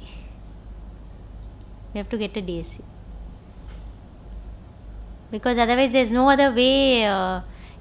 Sometimes that bank account also doesn't work in certain cases. So we have to get it. So we have to get a DSC.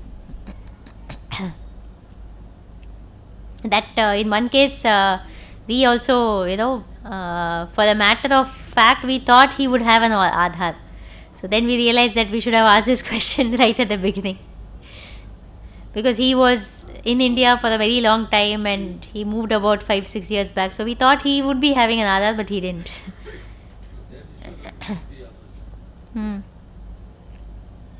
Yes. Any other points? Any other thoughts? An appeal be withdrawn. Yes, you can withdraw.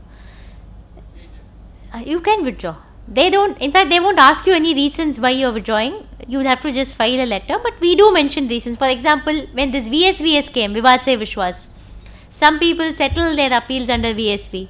So once the appeal was settled and Form 5 under VSV Act was issued, we filed a letter in the portal where the communication window is enabled, saying that because of this we would like to withdraw the appeal. Sometimes SSC may say, let me pay off this amount. They may have filed an appeal, then they may approach somebody else who may say that you are not going to. There's a Supreme Court now. For example, this employees' contribution to ESI, paid within due date or not due date. Supreme Court is against. People litigated that matter, but now the decision is against. So those kind of matters where subsequently the Supreme Court has decided against the SSC, it is probably best and in the interest of saving interest liability also, to close the liability, pay the interest up and until that date and withdraw the appeal. So there is no problem in withdrawing the appeal. You can withdraw and that will be duly noted and an order will also be issued saying that the appeal stands withdrawn as the SSE has expressed his intent to withdraw the appeal.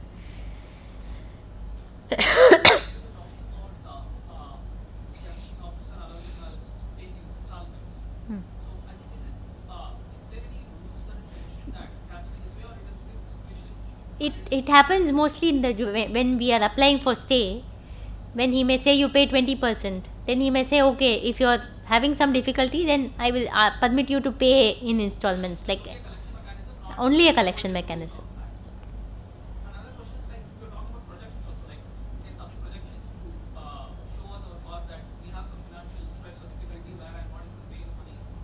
So does that projection has to adhere to our normal projections that we give to bank or other? No. See, so you have a particular balance sheet as on date. You may have certain amount of debtors, certain amount of creditors, some amount of working capital loan and all that. And your debtor may have a particular repayment period. You may tell your debtors it's enough if you pay me after 60 days or 120 days. Your creditors may be cash and carry or maybe giving you a very little timeline. So depending on all that, this we recently did in a matter where we mentioned all these things and we say that look, my outflow for the next 6 months is this much, whereas my inflow from my debtors is going to be only this much. And now if you are going to ask me to pay this 20%, even if you are going to permit me to pay in installments or whatever be the case, I don't have the wherewithal to do, and I may have already exhausted my working capital limits with my banker. So these factors we have to show to the department. Projections, I don't think, I mean, if you are going to say tomorrow this is going to be my position, I don't think they are going to look at it at all. You are going to say what is going to happen to me tomorrow based on what is there today. The only event that you are going to add to today is the payment of this 20%, or maybe if the officer is asking more, the higher sum as the case may be.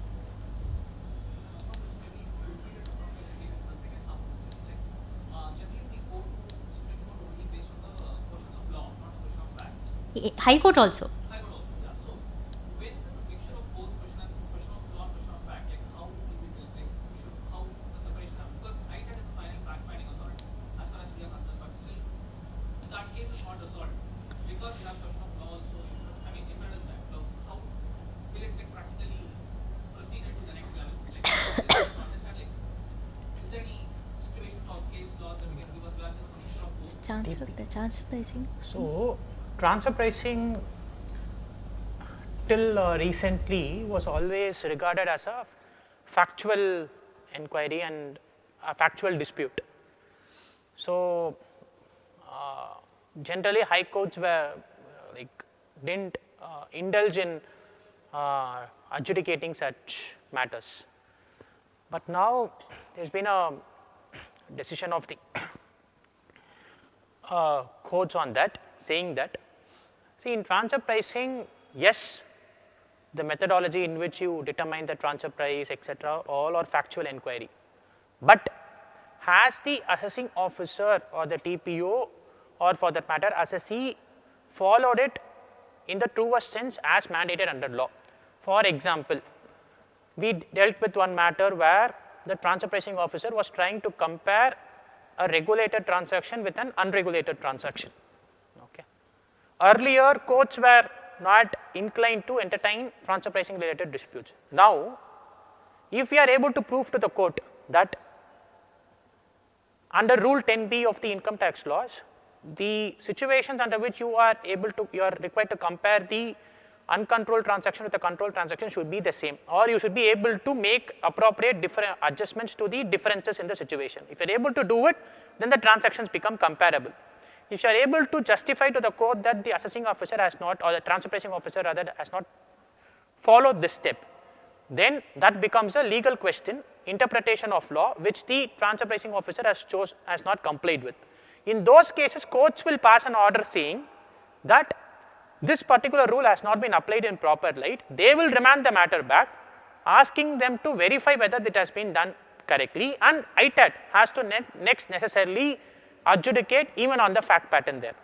So, mixed question of law and facts, court will adjudicate on the law part. So, on the fact part, High Court will not get into it. They will get into the law part and then say that this is what it is, and then remand the matter back again to the final fact finding authority, asking them to look into the law, the facts in light of this law, and then accordingly adjudicate.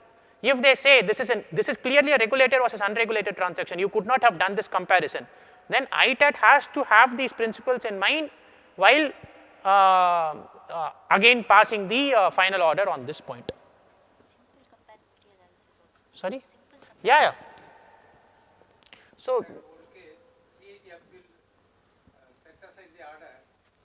Now the hearing notice will come from the AO or faceless. which order, sir? Is it a de novo set aside, sir? Is it like completely set aside or? CITF will set aside the matter. No. Is it like do a fresh assessment? But see, one thing is CITA has no power in the law to remand. That is something that we should keep in mind. CITA should pass an order. CITA may ask the AO, keep the matter pending, go to the AO, ask the AO, see the assessee has submitted these documents. You go through these documents and you give me your report. Then take that report into consideration, then pass an order. CITA has no power to remand. So that's why I wanted to understand what is this set aside about. Order set aside the order notice has come, reply has come. Now for the past 4 or 5 months, no notice has come from either from the AO or from faceless. CIT has set aside the matter. Why should the notice come, sir, when they have set aside the matter? Set aside and remanded, or appeal is set aside? The AO has to be considered. No. What has the CITA mentioned? Remanded. When you say set aside, I'm guessing you mean remand because you are saying AO has not issued a notice. Order is passed as set aside in the.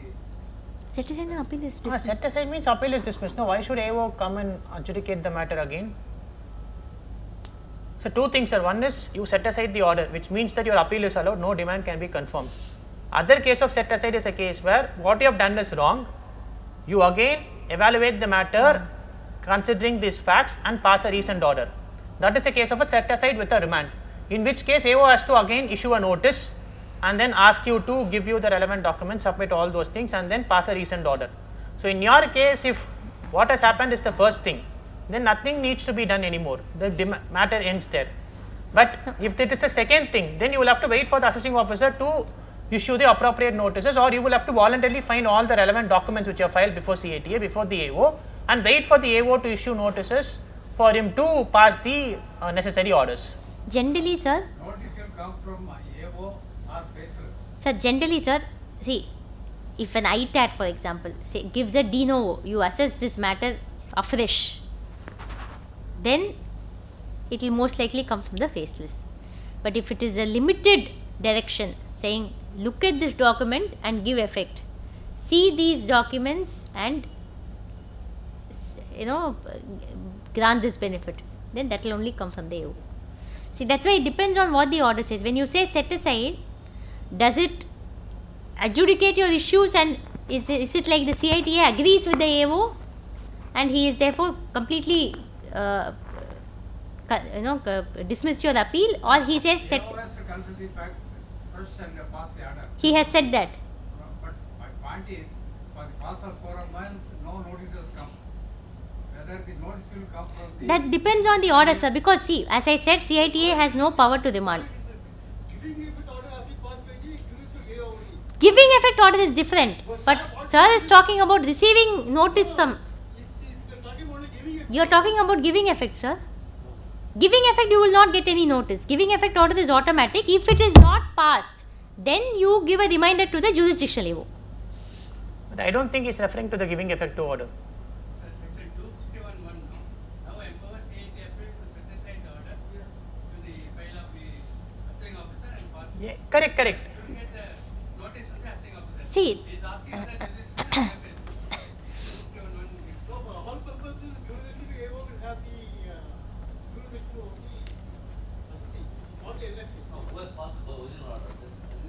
Even by NFA, Open those two, no? judicial.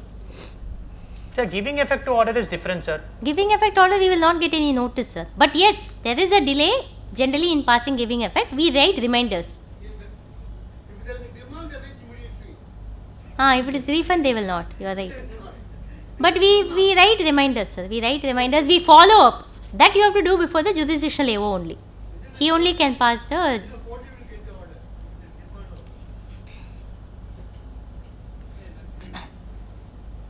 See, de novo adjudication, generally notice comes from NFAC only. If it is complete, entirely clean the slate and you give a fresh order. Is there a what? For 144, it is to AO. If it is an assessment. Best judgment.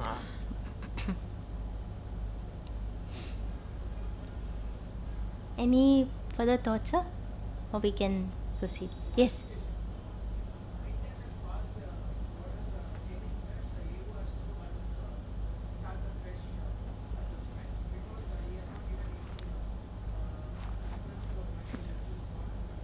Sir, can you give the mic, sir?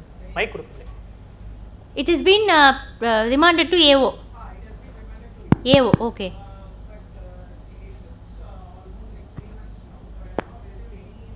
Or anything from AO, any communication has not happened. So whether from assessee side we need to do any steps So regarding you that? can approach your jurisdictional AO himself to start Okay. with. Give him the copy of this order Sure. and tell him that this is the direction and I am ready with my documents. I am awaiting further communication from your end, and let's see how it goes. Okay. Okay. Nothing wrong in doing that. Okay. Thank you. What is the time limit for AO to pass the order? 1 year from 1 year the from- end of the month in which the order is received. I think 153 there is a separate timeline. Separate for that. timeline for remand proceedings. 1 year, sir. 1 year from the date of? 1 second, sir. Yes, 1 second.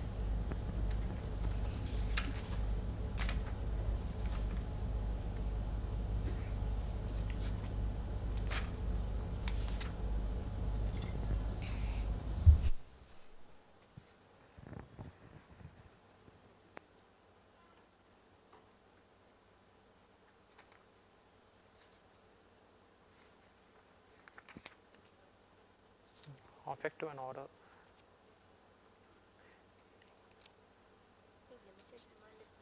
Limited remand is 3 months. 1 year. Fresh assessment is 9 months from the end of the. Okay. On or after 1st April 2019 means 12 months from the end of the financial year in which the order. Okay. Sir, if it is a fresh assessment, it should be fresh assessment. If it is going to be a complete assessment, again pursuant to a direction, then it is 1 year from the end of the financial year in which that order is passed by the concerned authority.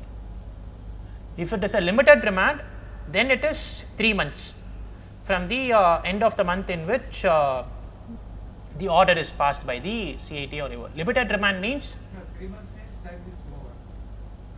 But you will have to decide whether it's a limited remand or a fresh To see fresh the orders. assessment. If it is a fresh assessment, 1 year time limit is there. If CITA says you just see this fact and confirm and pass the order, then that particular fact alone he has to check. He cannot expand the assessment now. But if it is going to be a fresh assessment, then he can make additions for new issues as well, in which case 1 year time limit is there, not just for the matter for which it was remanded. So that's the 1 year from the end of the financial year in which the order is passed by CITA. Suppose today the order is passed, then till 31st March 2027, he has the time to pass the order. What is the order is set aside, demand is cancelled? If it is complete set aside for a de novo adjudication, then it's cancelled. They can't recover.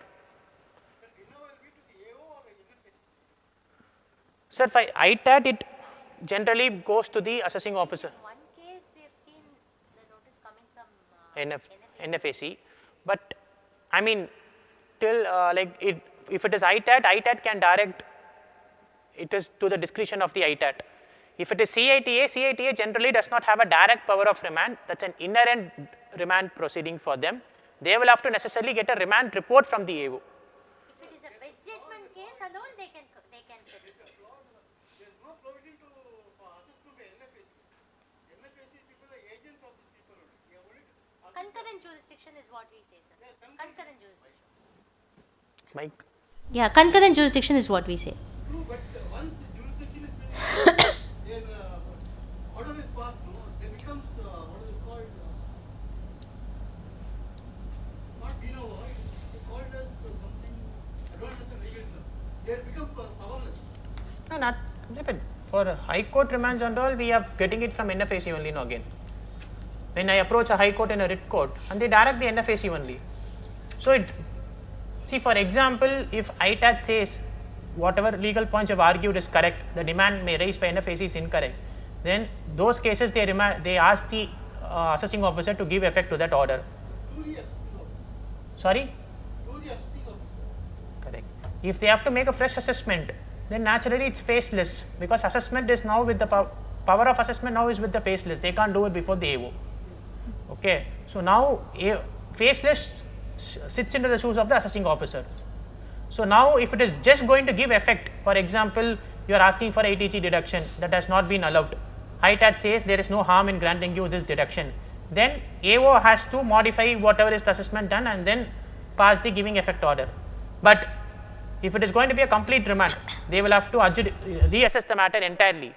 Then it will go to NFAC only, because NFAC is now have the power of assessment. And I mean that's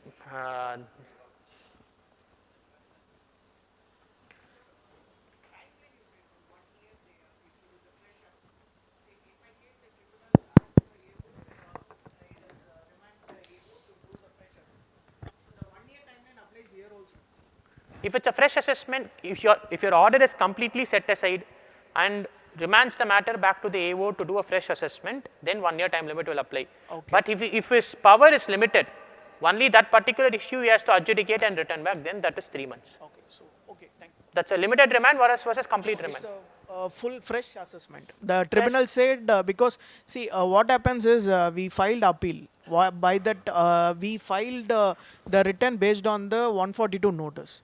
So then we filed appeal. Everything we have done. But what we done is like we changed the mail ID which was previously used by some consultant. So after that I was taking care of the client. So I've changed everything. But still I have not received any order to the mail ID which has been changed. Even the form 35 after filing form 35 appeals also we have not received it in that. Say example for the show cause notice, for hearing notice, and nothing has come to our mail ID. So we were not aware of it. Same time we checked it in portal also, but it was not updated. To my knowledge, that time it was not updated, and I have not taken any screenshot of that time because I didn't think that there will be this much of issue. So, but I am sure that we have not received anything.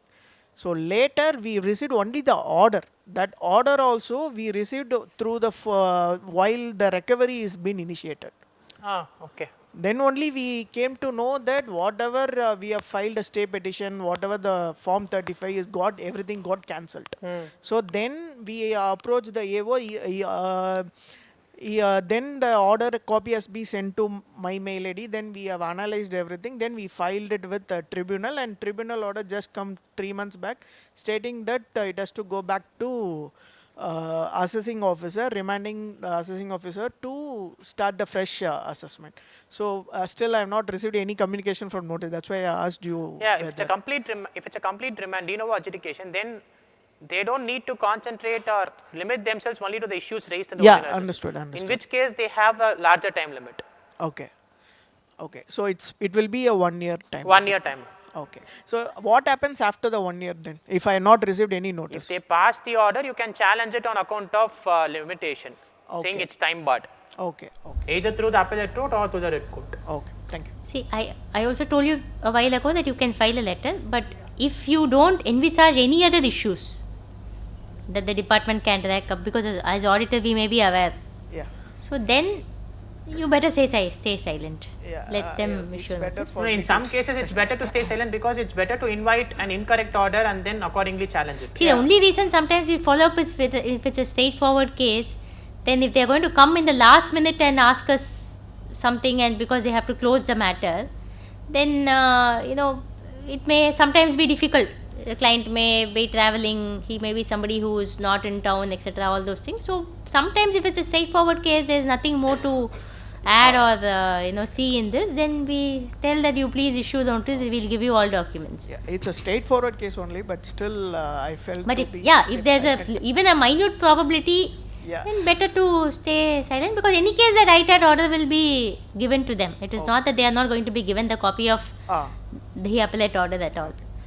So whether this ITAT order has to be submitted to recovery officer now, because see what happens is we got the call from recovery team and we paid some amount, not the 20%. That is just before to- the ITAT order. before the ITAT order. Ah.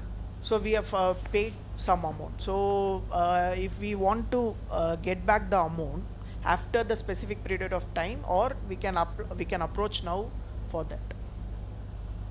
You can definitely approach now, but the problem is they won't sanction it because they will say that This assessment is still assessment is still Okay. pending. Pending. But you can definitely give this ITAT order and then say that you can stay the remaining proceedings.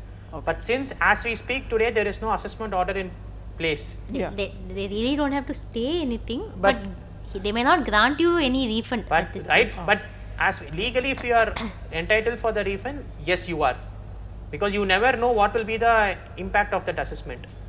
But if they deny it, the only course or remedy for you would be to go to the writ court and ask for a refund. Okay. So it's better to take a assessment and complete that, then go for a. See, I mean, depends on how badly your client needs the money. He's in bad state only.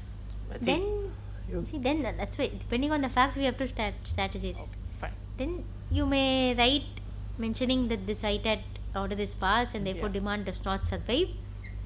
And see, tomorrow it could be possible that in the de novo adjudication there is no demand also. Okay. So Fine. they cannot say that you might have a demand and I will withhold the money. They cannot say that, but they may say, in which case, as Venkat rightly said, you will have to, we may be left with no other choice but to approach the writ court if they deny. Okay. Thank you. see, constitutionally they don't have right to retain an amount which is otherwise not regarded as a tax. Okay. So, I mean, there is a bar under Article 265. So, on that strength, you can definitely ask for a refund. Okay. Sure. Thank you.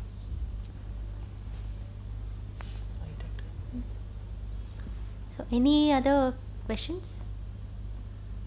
Yes. Now, Signing of appeal paper. hmm. You told it has to be signed only by the person who has already signed the written appeal. Is it applicable to the company also? Yes, sir. The law is very clear. It has to be signed by the person who is authorized to verify the return of income. But see, I mean, if the managing director who is in the position is going to change, then naturally, see, the position matters. I mean, that's what I'm saying. In case of a company, it is the managing director. If the managing director is going to change, that is not going to impact you. As long as he has a valid authorization, that's fine. But if it is managing director, and if you are going to designate some other person as a manager or a finance CFO or someone, and to give them an authorization after passing a valid board resolution, that is not right. Managing director is the position there. So there, how many ever people can come in, because nobody is going to stay permanent.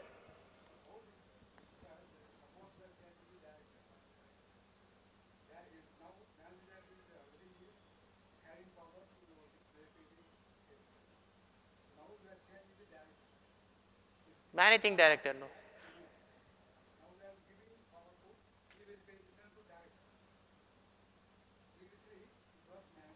Okay. No, but even under law under 140A, the first power is with the managing director. Only if he is not available, you can give the power to other people. 140A is the first priority. You don't have an MD at all? So you still have an MD, right? No MD at all. No. Then it's okay. Then it's fine. There is no If there is a designated MD, he only has the power. If there is no designated MD, that's fine. Then we are talking with a different situation.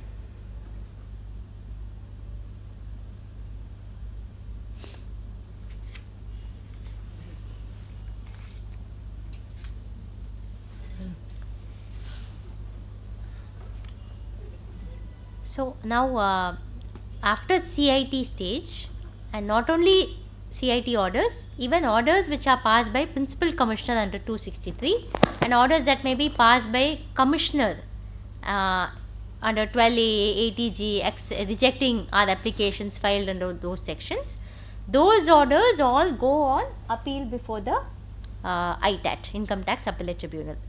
So this is the complete list of what all orders go on appeal before the ITAT. And for the ITAT appeal, we have a timeline of 2 months. This got changed sometime recently. 2 months from the end of the month in which the order is passed, in which the appellate. 60 days. 60 days is changed, sir. Before it was 60 days. Now it is 2 months from the end of the month in which the appellate order is passed. That is the change that has happened. Earlier you are right, it was 60 days. 60 days. Normally, in the case of 263, we give an undertaking that we will not go for further appeal. Okay. That by the PCIT? Yeah. Okay, that is maybe based on a goodwill this thing, but legally you are entitled to go on appeal. Legally you are entitled to go on appeal for 263. Only 264 It is not appealable. No, there is a bar under the law that if you are choosing 263, you cannot go on an appeal. There is no bar under law. See, 263 power itself can be invoked only when the PCIT considers the order to be erroneous and prejudicial to the interest of revenue. So there has to be twin condition. Order passed by the AO should be erroneous and it should also result in some loss or some harm caused to the revenue.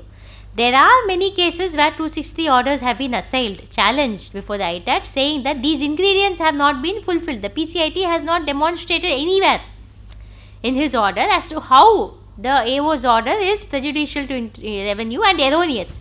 Erroneous cannot mean because there are two decisions. AO chose to follow one decision because according to him that mirrored the facts of the SSE. That cannot make the order erroneous. So there are many cases on this point where 263 orders have standalone been challenged. Before the ITAT. Yes. Yes. Before the court. ITAT.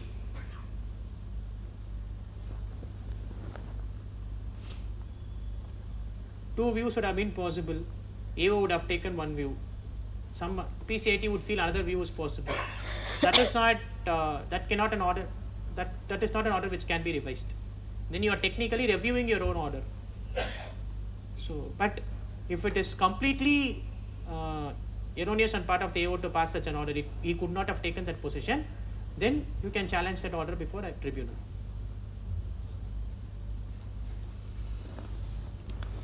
So yes, these are the list of orders that can be assigned before the ITAT. Next slide.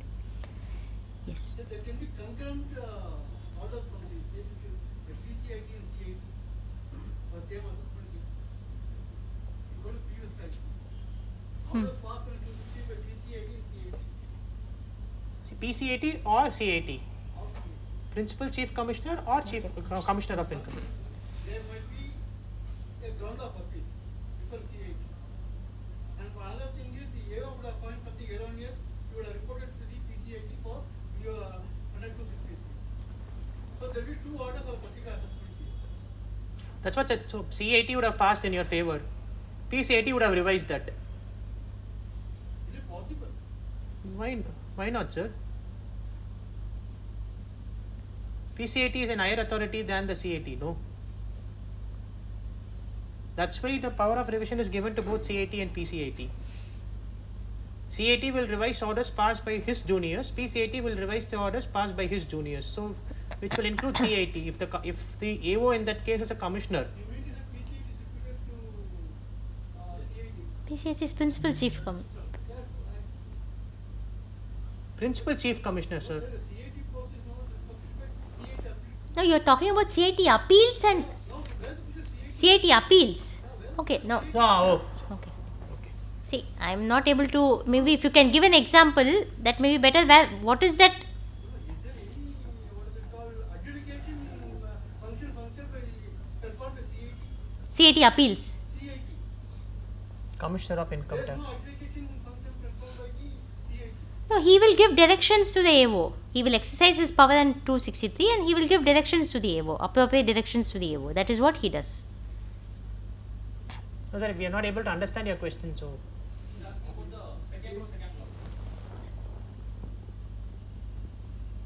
second row. Orders passed by PCIT or CIT under section 12AA. No, first one. 266. Second is passed by PCIT or CIT. Ah, yes, sir. So, what is the doubt there, sir? CIT don't have adjudicating power. No, that commissioners have, like, there are. When the appeal adjudication is there, adjudicating the appeal. That is the reason why, see, this is a provision which was there till long back.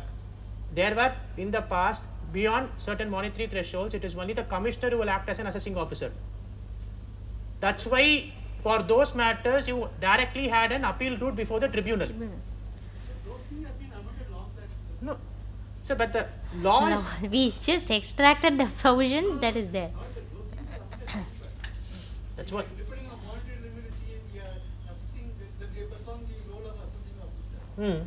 Now, one thing is AO or assessing commission. See, PCIT, CIT still play a role, like, but in they will give directions. That's what I was saying. Under Sir, this 263, is they will what give we have stated directions. here is the law. Law has not. No, members, the jurisdiction will come into play only after the order is passed. It's only a review order. Correct, sir. It's not adjudicating order. Sir, that is what I was explaining, sir, also, that in 263, the conditions to invoke 263 is paramount. You can only invoke. PCIT has to decide whether he has a power. He can only have the power if the order is erroneous or prejudicial. Yes, he will not make any additions, but he will give his comments, he will give his opinion, and he will ask the AO to revise the order. But in doing so, is he right in exercising his jurisdiction is the question that we are asking. Once PCIT assumes the role of review, will the CIT also have the role of No, only one person will do. Only one person will do. law permits two people. No, you can have multiple 263s. There's no problem. I don't think there's a bar in law that only one 263, one revision can be done.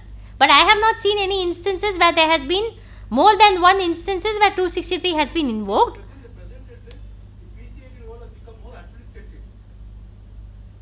Present trend in the Okay. the PCIT role has become more administrative. No, sir. Recently also we had a case where PCIT, we went for hearings for a very large company where PCIT invoked his 263 powers, raked up a lot of issues. We had multiple rounds of hearings. So practically I think that keeps happening. No, is it anything, what is called, under what head of income? No, I'm not able to understand the What question. head of income the appeal was before PCIT? On which Sir, you are asking about appeal or We are not revision? talking about appeal to PCIT. review powers. That's what, sir. PCIT still has the review power of the orders passed by faceless. Still today. That power is not taken away. Either PCIT or CIT can have the review mechanism. But both don't have a consent for same assessment. That is not possible. For one particular thing, if PCIT has, for a particular assessment, PCIT has taken up, CIT will not again taken up. It will, for another thing, a review would be done by a CIT. For another assessment, review would have been done by a PCIT. Both things are there. It's not a case where the review jurisdiction of PCIT has been ousted under law completely.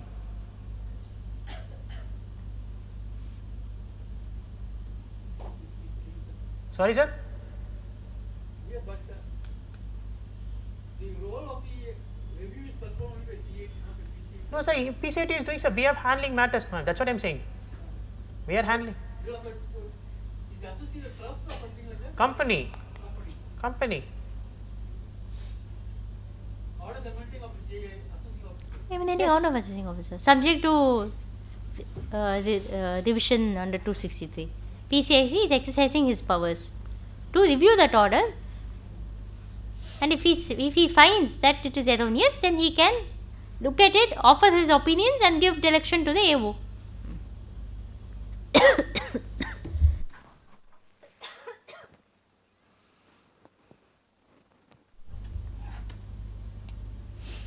So I am not going to touch upon this also. These are the list of penalty orders that can be appealed. And yes, as Venkat had also pointed out a while ago, when an appeal is pending before the CITA or ITAT, yes, we do practically write to the assessing officer to keep the penalty proceedings in abeyance as the appeals are still pending. And you know that nothing wrong in you giving your submissions on the merits of the penalty matter also, but generally we keep these proceedings in abeyance because the law gives a timeline of passing penalty order from the Date closure of the Closure of appeals. the proceeding.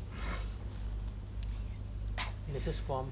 So yes, we have to file appeal in form 36. I am just going to highlight some important points.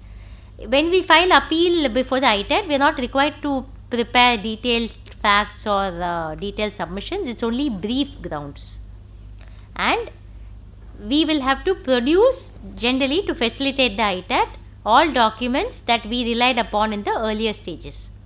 And if there is something, and when we are going to file that paper book containing all the documents, we have to give a declaration that all the documents were placed before the lower authorities, that is AO and CITA. If there is a new document which we are going to file now, for whatever be the reason, maybe our counsel advised us to file, or we were unable to lay hands on that document earlier because of number of years that has lapsed, or maybe because of some natural calamity that occurred in that year, or whatever be the reason, system got corrupted. It could be so many reasons why we could not submit it earlier. Then we will have to necessarily make a petition to the ITAT saying, please admit this additional evidence, and we have to say why we are submitting it only now and why we could not submit it earlier. What is important to note is all facts, whatever be the fact that is important, has to be before the ITAT. Ideally, it should have been submitted before all the other authorities also, but if it is not, at least before the ITAT it should be submitted, and it should be accompanied by a petition containing reasons as to why we were not able to submit earlier and why this should be admitted now and what is its significance for the matter. This will be separately heard. The bench will ask us to argue on this petition first before getting into the matter. No, form number 36 and this petition side by side. No, sir, petition can be filed after form. Sometimes what happens, we may be closer to the deadline. So we will have to file the appeal and at least get the appeal lodged, get the seal from the ITAT. So we can file the appeal form 36 and along with the necessary basic accompanying documents can go. You will have to file the AO order, you will have to file the CIT order, you have to file the form 35, you have to file the challan where you have paid the appeal fee along with form 36. These are all mandatory. In addition, you can file these also, but if you are not able to file immediately because you are closer to the deadline, you want to lodge the appeal, you can do that and file this at a later stage, no problem. While it is advisable that at the stage of filing appeal itself, now that we have a good 2 months time, all grounds we take, all possible grounds, we look at the matter in detail and take all possible grounds. But if for some reason we are not able to take, we have missed taking out a ground, there is law that says that ground can be taken at any stage, legal ground, no problem. But we will have to formally file that. So we cannot just tell orally in the court that I want to add this ground. We have to again put up a letter, petition for adding additional grounds. In that we have to say what is the ground and how this ground is relevant for the matter. Generally, we don't see any issues on additional grounds getting admitted at all. But yes, on the additional evidence, we have to have proper reasons on why we could not submit it earlier. So that is very important. And yes, and appeal fees, yes, as it's given in the law itself, we'll have to accompany the, I'm not getting into all that, for we have very little time left for completing this. Yes. And if say department has filed an appeal and you are made known of it by a notice and you want to file a cross objection, you have to do that within 30 days. So that is also something you have to keep in mind. Now for cross objection also 60 days time or 30 days, sir.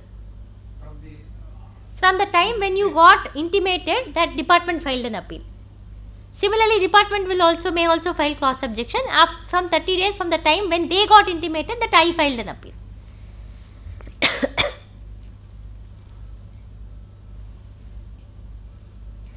Yes, again, condonation, tribunal like CITA has unlimited powers to condone, but practically when you file a condonation application before the ITAT, it should also be accompanied by a sworn affidavit. So your client will have to sign an affidavit, and that's a sworn affidavit, which means that whatever he says there is true and he is only saying what has happened. So that's why they ask for an affidavit, and when everything is signed in a sworn affidavit, it carries more weightage because you cannot lie in an affidavit. So this is important, and sworn affidavit is generally on a 200 rupees stamp paper that has to be accompanied along with the condonation application. Condonation, yes, we are separately dealing with, right? Yes. So when filing appeal, now e-filing is also an option, but at least in Madras the practice is that even if you e-file, they ask us to file physically, and the physical filing date is what is being presently considered now. So e-filing is still not taken shape as we speak today, and we'll have to file 2 copies for the bench, 1 copy for the department and 1 copy for ourselves, as far as any documents that we are going to file before the ITAT is considered, be it the appeal set, be it the paper book, be it the index of case laws or written submissions. Appeal has to be very brief, it only considers the grounds, contains the grounds. Whatever arguments we are going to place, we always want it to be part of some record, because tomorrow when we are going to appeal before the ITAT or the High Court or the Supreme Court, the file will get travelled like that. So we cannot say that orally we made this submission. So better to put everything in writing. So as a prudent practice, whatever written submissions, whatever legal arguments that you want to take, you make a written submissions and also file that before the ITAT, and that can be embedded as part of the compilation where you are going to be discussing or referring to case laws that are relevant to the matter. So generally we file 2 compilations, one is a paper book of evidences, another is a paper book containing relevant case laws. And paper book of evidences has to be serially numbered, so you can make it into different volumes depending on the content. Suppose it runs into 500, 600 pages, you can make it into 2 volumes also, but it has to be serially numbered. One more thing, suppose for example, the CITA has decided on a particular issue in your favor, assuming you have taken 2 grounds. On one of the grounds is what they have decided the matter in your favor. So therefore, there will be one primary ground, there will be one secondary ground. So on the secondary ground, the CITA has held it in your favor, so you didn't feel the need to pursue the appeal, but the department has appealed against that CITA order. You don't need to file a cross objection in that case, because under the ITAT rules, in those cases you are allowed to take even the primary ground without a requirement to file a cross objection. But if there is order consists of 2 issues, one issue CITA has decided in your favor, the other issue has decided against you, but you felt you need not fight the other issue. On that other issue, now on the issue which is in department's favor, department would not go on an appeal. When the matter is coming in an appeal on the issue which is decided in your favor, the other issue which was decided against you, you cannot argue anything on that without filing a cross objection. So this is something which is to be noted when it comes to filing an appeal before ITAT.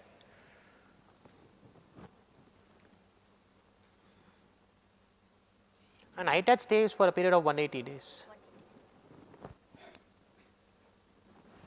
And then you should ask for an extension which will stand extended up to maximum of an year. And generally, we are continuously taking adjournments, that is viewed as negative factor if we are asking for the stay. If we have not been taking adjournments, we have been acting diligently, we are prepared whenever the matter is listed, but for some other reason, either the bench may not be functioning on a particular date, or the bench may say that it's a lengthy matter, we will post it on another date as top of the list, or the department may take adjournment. Those are instances where we can press for the extension, because we have been acting diligently. Matter has not happened, not because of our fault, not because we sought time, but because of some other reasons. COD. So now this is a very important part because practically these days we are seeing a lot of CIT appeals at least getting dismissed at the threshold, saying continuation is not accepted, reason for continuation is not acceptable. They don't get into the merits because continuation, when continuation petition itself is rejected, there is no need for getting into the merits of the matter. So therefore it becomes important to draft a complete and a satisfactory continuation application at the CIT stage as also at the ITAT stage. And ITAT, as I said, it has to be under the sworn affidavit also. So at each level, even if there is a one-day continuation, we will have to explain. The challenge definitely lies if the continuation period is like maybe year or more than a year, because there we will have to demonstrate sufficient cause. So what we generally look for, because sometimes clients may not give us, they may say that we have not seen the order. So we have to see if there are reasons, if there are medical reasons or there are some other reasons which are already there on record, which the client is sharing with us, yes, well and good, we can say that. But if the client is not aware what has happened, then we may have to help out the client to find if there is any genuine reason. We have to see if the orders or notices have been served properly on the email IDs that we have stated. If it has not been served properly, if any speed post, usually the department SOP says that if you are not able to, the SSC has not been responding to you, then you contact the SSC directly by sending him a post.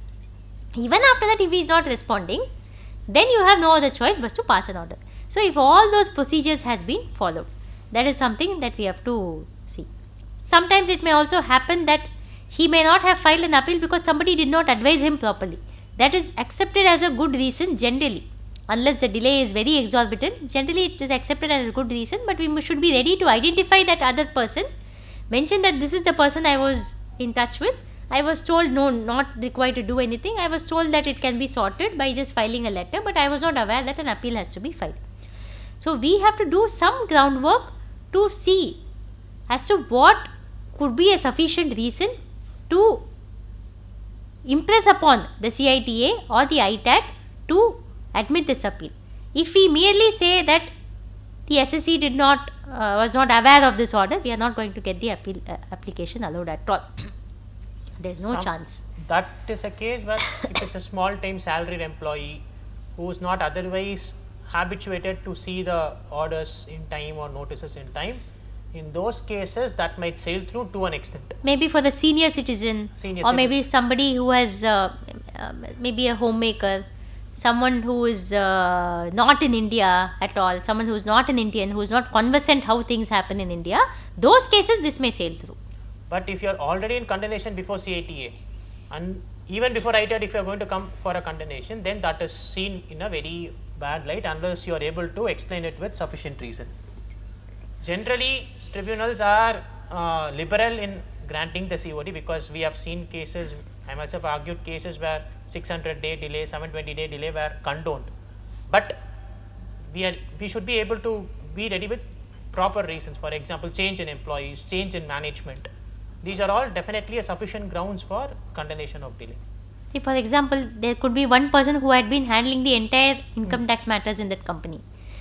After that person left, the new person would not have taken that much responsibility. So these things happen practically. There we have to identify. So we will have to ask certain questions to the client to help him give us the exact reason why this was not noticed or this was not seen on time.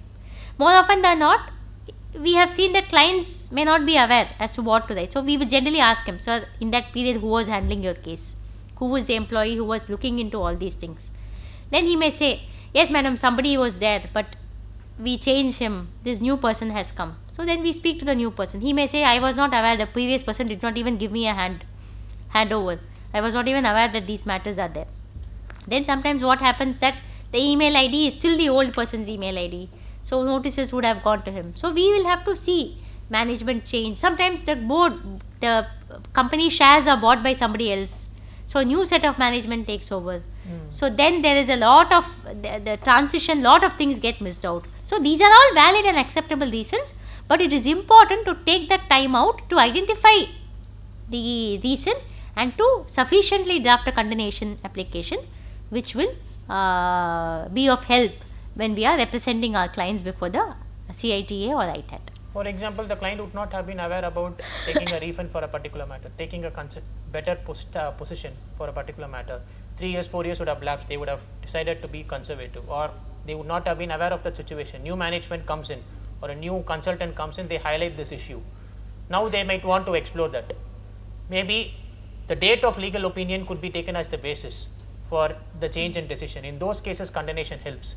This opinion was obtained this date, and subsequently upon this opinion, within 30 days, 60 days, they file the appeal.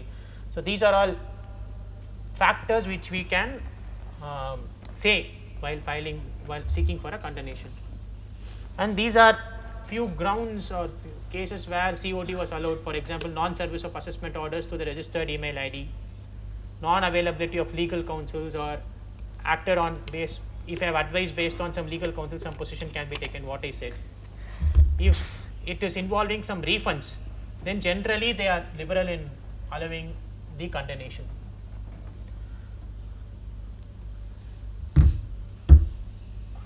Additional evidence. Additional evidence we spoke in detail.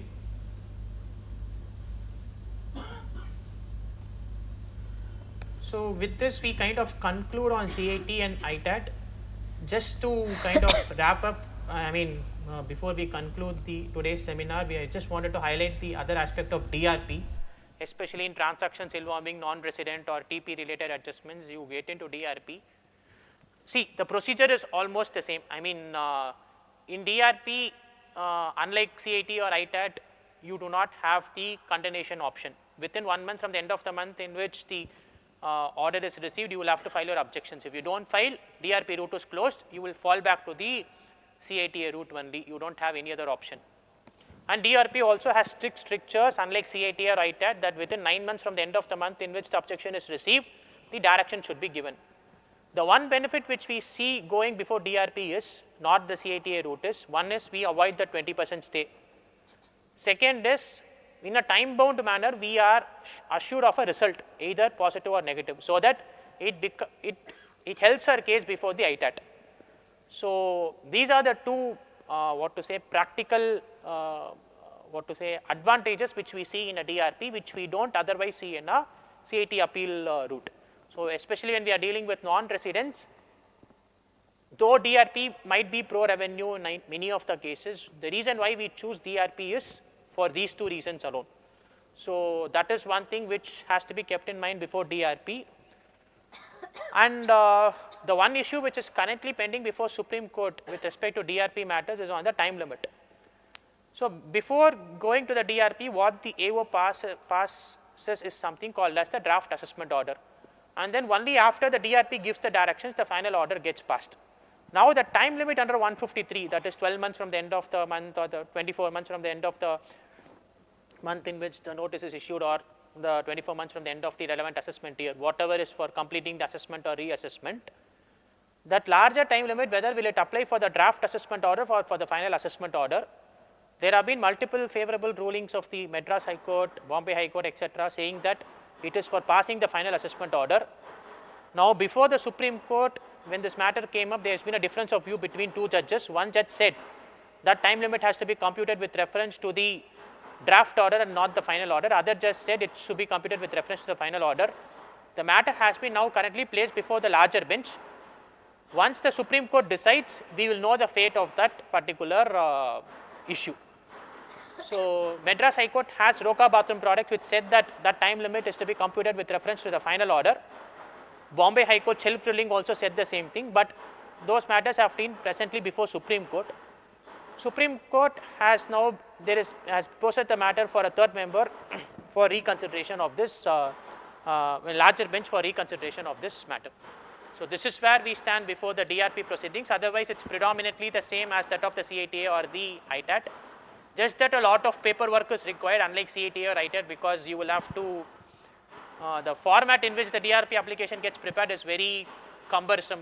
You will have to draft each grounds of objection. For each ground of objection, there are some 9 questions you will have to answer. what did you submit before AO, what were the facts submitted before the AO, how did the AO consider this, how did the TPO consider this, what were the rebuttals for you, and what do you say now. So like more like a Q&A format. That's a bit more cumbersome, but sadly that's how the state of affairs is with reference to DRP. And DRP right now in 4 jurisdictions: Bangalore, Bombay, Delhi and Calcutta. So that is where we are. So with this, we kind of conclude this session today on the practical aspects with respect to appeals, revisions, rectifications and DRP. We had an engaging session with you all, especially on the Q&A, etc. So Any more questions? We'll be happy to to take that also. In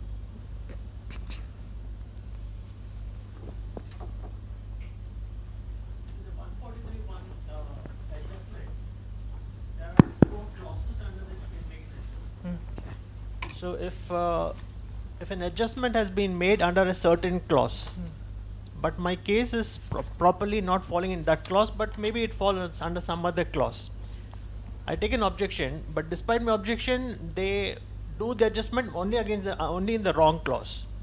So is it a good case for that to be struck down purely on technical ground without getting into it, saying that, look, I'm telling you this is not the clause in which you should do the adjustment, but you still confirm the adjustment in that particular clause? see, I mean, mentioning of an incorrect provision, if there is an ideally a contravention there, I mean that will not vitiate the proceedings at all. See, we take these grounds in penalty proceedings because you have penalty. 143(1), since it's not a proper assessment, it's more like a summary kind of assessment. See, I mean, where the assessee is handicapped, he is not able to submit documents. So But in that otherwise kind you of are a saying scenario, that the adjustment is right. the adjustment per se is a debatable one. So without getting into the fact whether it's a debatable or not, You can the argue. shorter route is for me to say that here you're not invoking the right clause in the first place. So, I mean, there are judgments both under the IDT laws as well, say that show cause notice or the base proceedings from the foundation of the matter. If they are not able to justify the foundation properly, that vitiates the entirety of the proceedings. But that's a very subjective thing in my opinion. So, See, I but mean, if you are going to go before the CITA, there's all possibility that the CITA may expand may correct it and put it under the correct but section. does even the CIT have that power? yeah, Yes, CAT yes. has No, the he has plenary power only, but beyond the plenary power, his coterminous with what the AO's power is. When the AO itself is restricting himself to a particular clause, See, he can Then, say that this clause addition is deleted, but he can make the addition under the correct clause. or at least he can explore it under the correct clause, you say. Yeah.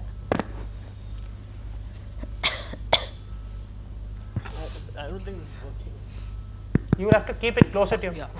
So I mean, as you are from the very industry of appeals and you handle it daily on a daily basis. Like, may I ask you like how much AI is being used by you guys for drafting and all that, or do you suggest this is the best AI that I can see? Because see, now I've actually moved out of kind of income tax practice, though I hold a COP, like I am in employment though, but I do assist some of my friends in referring the materials and all that.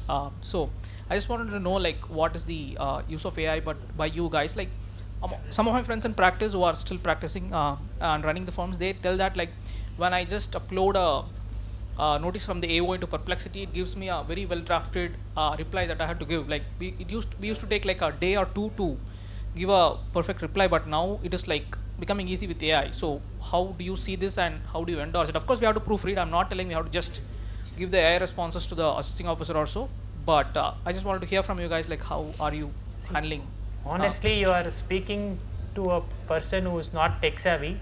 Like if you are really interested on how AI works, etc. There's My a friend person- Sharon there's is a there person sitting right there. behind who My is- close friend was I come to mean, I this. realized because when you were referring to the bare acts and the notes in hand, like I was thinking like why are we still not? See, I mean, So kind see, of. we are also part of another large setup where I don't think as of now uploading notices is something, because that we focus a lot on confidentiality. Yeah, see, privacy we speak about, but ultimately we have to get the work done. No, correct. See, I mean, that's what I'm saying. AI is good. We do use for drafting emails. We We do do use use for getting a structure for an article, and even maybe for a response, etc. But we have not reached that level where we will upload a notice or any document that belongs to a client.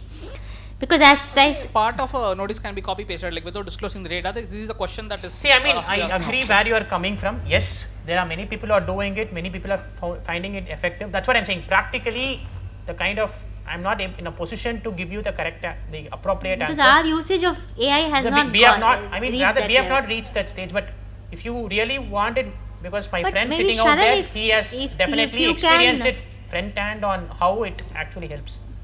Sharan, if you can maybe speak a few words on that. See, regarding this AI implementation, see what you are saying, publicity or grok, it is a public domain. So you cannot, the two things, your client might not comfortable of uploading his data in a cloud, I mean in a public domain. Instead, we have a lot of bots we can create, like Zapper, using Zapper or N88. So there you can create your own LLM and you can put there, I mean LLM will be the, that is your own LLM. It won't be go beyond that your system or server. From there you can use the AI and whatever, see it will give a exact what is happening in the public domain. So you can have it, make it as a private domain and you can use it obviously. So that is how we are also using. See, as you said, we are not appreciating the others to use it, uploading the same notices in the public domain. Instead, you can do like this implementation. Yeah, you can have some mini bots, micro bots. So like that, you can create yourself and you can implement in your firm. So it will give all the required drafting, what and all annexure to be done.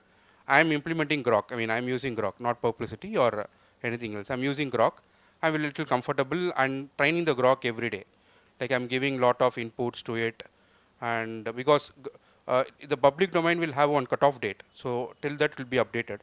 So we can train it. We can put whatever circular is there. You can put it there, and you can ask the data. I mean, it will give obviously. So that see future I can see the firm should have some mini bots or micro bots along with these things. So the dependency with the articles or our time will be saved to much extent.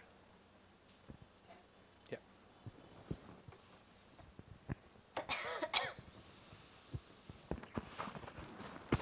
There are no questions you can. No further questions. We can wind up the session. Thank you all for your staying back and for the insightful discussions. It was quite interesting for both of us, and I think you also had some takeaway from this session today. Thank you so much. Thank you so much, ma'am, for your valuable sessions. Thank you.